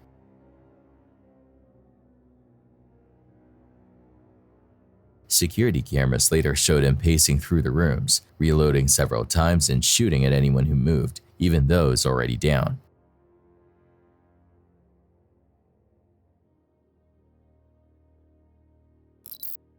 As the spring semester came to a close at Minnesota West Community and Technical College, 19-year-old freshman Brandon Swanson was ready to kick off his summer break, but the excitement didn't last long. Just after midnight on May 14, 2008, Brandon called his parents, Annette and Brian. He told them he'd accidentally driven his car into a ditch near Lynn, Minnesota. He didn't sound hurt, just stuck. So they grabbed their keys and jumped into their pickup, ready to pick him up. Brandon gave them directions over the phone, confident he knew exactly where he was. He was absolutely sure, his dad later said. But when they reached the spot he described, there was no sign of Brandon or his car. They flashed their headlights hoping he'd see them. He said he was flashing his lights too. "Don't you see me?" he asked. But they saw nothing. Thinking he could see the lights of a nearby town, Brandon started walking, still talking to his parents. He said he was cutting across fields, stepping over fences, trying to meet up with them. They stayed on the line with him for nearly an hour. Then suddenly, mid-conversation, he shouted something and the call went dead. His parents tried calling back, but it went straight to voicemail. When morning came, Annette called the police. But at first, they weren't much help. They figured Brandon was just another college kid blowing off steam after finals and told his parents not to worry. But the Swansons knew better and pushed back until officers finally agreed to help search. When authorities pinged Brandon's cell phone, they realized he'd been nowhere near where he thought he was. In fact, his last known location was about 20 miles away, near Potter, Minnesota.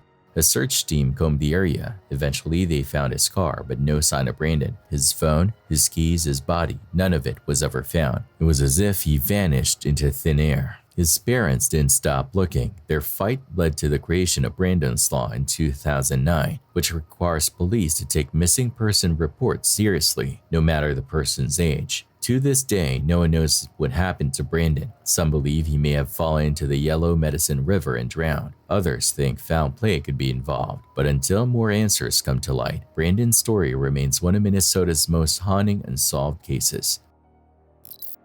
I need help, please, please, I need help, I need help, I need help. 9018 Drive, please, I need help. What's going on? My son is hitting his baby mom. He won't stop. I'm trying to cut him the time. Okay, hold on one moment. Let me go ahead and get the. Don't hang up the phone, okay? Please, because I'm trying to. Oh God. Hold on one moment, okay? Let me broadcast to the officers.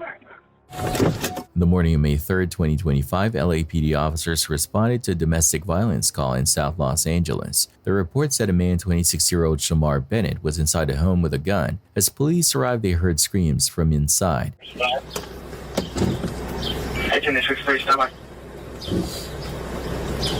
boss man, did you see someone out here?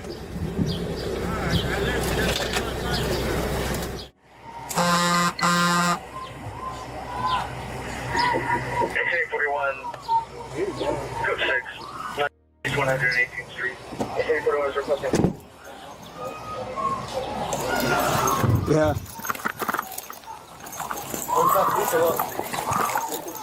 They entered the house and found Bennett holding what looked like a rifle. An officer fired, hitting him in the leg. Hey, it's the police! Police! There's a kid.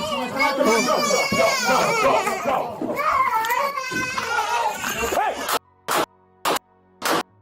He has a rifle! He has a rifle!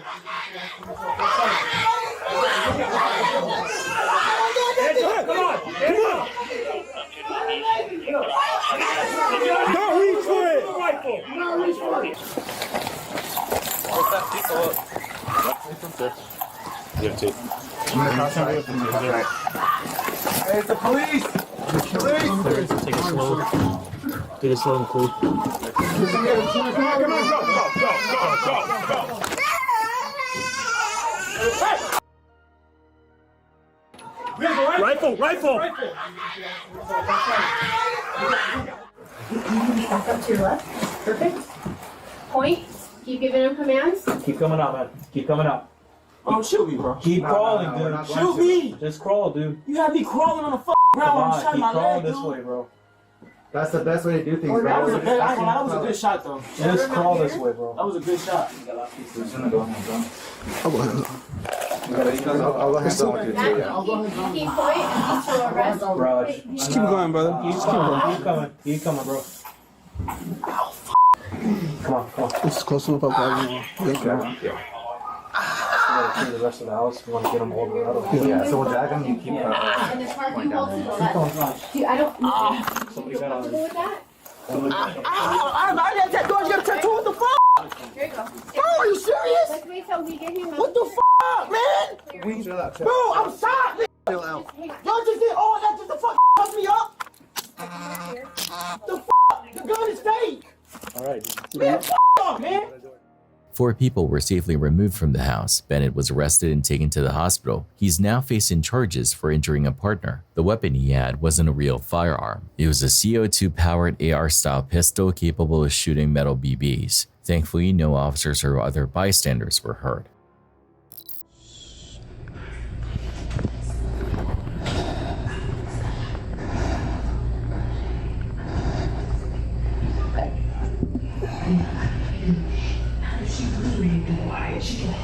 Quiet.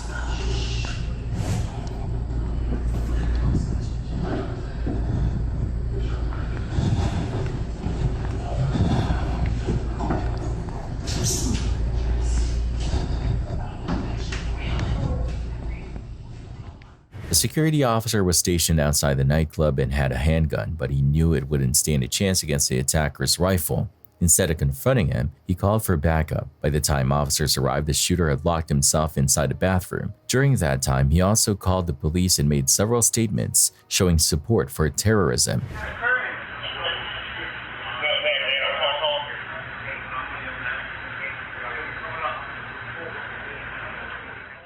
The standoff dragged on for hours before police finally took him down, but by then the damage was done and countless lives were shattered.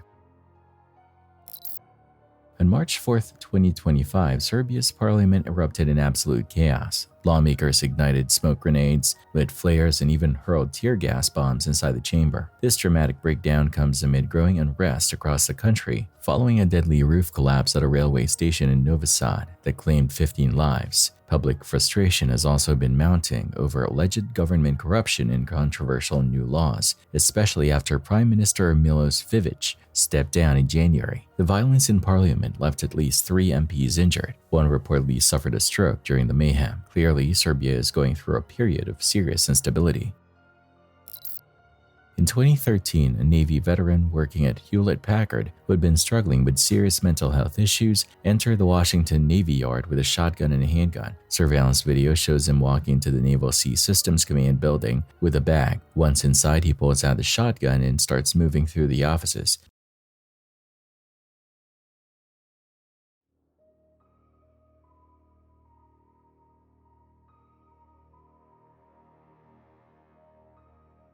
Before the attack, he carved strange messages into the weapon, including one that read, "End to the torment." Investigators later discovered he believed he was being targeted by low-frequency electromagnetic waves and was hearing voices. There are multiple indicators that Alexis held a delusional belief that he was being controlled or influenced by extremely low frequency, or ELF, electromagnetic wave. A document retrieved from the electronic media stated, quote, "Ultra low frequency attack is what I've been subject to for the last 3 months. And to be perfectly honest, that is what has driven me to this." By the time police stopped him, 12 people were dead and 8 more were injured. Although he seemed to hold a grudge against the military, nearly all of the people he attacked were civilians, making the tragedy even more senseless. It was a sunny July 4th in Montrose County, Colorado, when a family's relaxing day at the lake took a dark turn. While enjoying the water, they noticed something strange. A pickup truck submerged beneath the surface. Something didn't feel right, so they called the sheriff's department. That call would end up opening a case that had gone cold for 6 weeks. The truck belonged to Dale Williams, a respected businessman and dedicated husband and father from Nucla. His sudden disappearance weeks earlier had left his town shaken. Dale wasn't the kind of guy to vanish without a word. He ran a local auto body shop and was known for being reliable. The night Dale went missing, he never came home for dinner. His wife Diana began to worry. By the next morning, she knew something was wrong. She checked his shop and found it left in mid-task, the door unlocked, tools out, and a van half repaired. As police started digging into his last known movements, strange details came to light. Dale had told a friend, Tammy Lawrence, that he was setting out to help a stranded motorist. Tammy remembered him seeming unsettled, which was unusual for him. He left abruptly, saying someone had broken down near the Bedrock, Colorado store. That person was never identified. Even more concerning, Dale wasn't a roadside mechanic. It was odd he'd be called for that kind of help. His decision to go anyway struck those close to him as strange. As the investigation ramped up, things only got weirder. Flyers about Dale's disappearance kept vanishing across town. Then a security camera caught someone tearing them down. That person turned out to be a former friend of Dale and Diana's, someone they'd helped in the past. Their history with this man hinted at a possible motive. Dale and Diana had secretly helped his ex-wife move out of state. Not long after that, things escalated. Torn up photos of Dale and Diana were left at the shop, along with a handful of .22 caliber bullets. Then a .22 revolver was found in the drop box of the video store where Diana worked. All signs pointed to this man, but without solid evidence, police couldn't make an arrest. The discovery of Dale's truck in the lake brought the case back into the spotlight, but it didn't bring answers. His body wasn't inside. No DNA, no conclusive evidence, just more questions. For Diana and their community, the pain lingers. The pieces are there: resentment, a cryptic last phone call, a disappearing man, but the full picture remains unfinished. To this day, Dale Williams is still missing, and no one has been held responsible. In Barrie, Uttar Pradesh, a 50-year-old man named Wasim was celebrating his 25th wedding anniversary when tragedy struck. While dancing with his wife, he suddenly collapsed. Guests rushed to help, but Wasim didn't respond.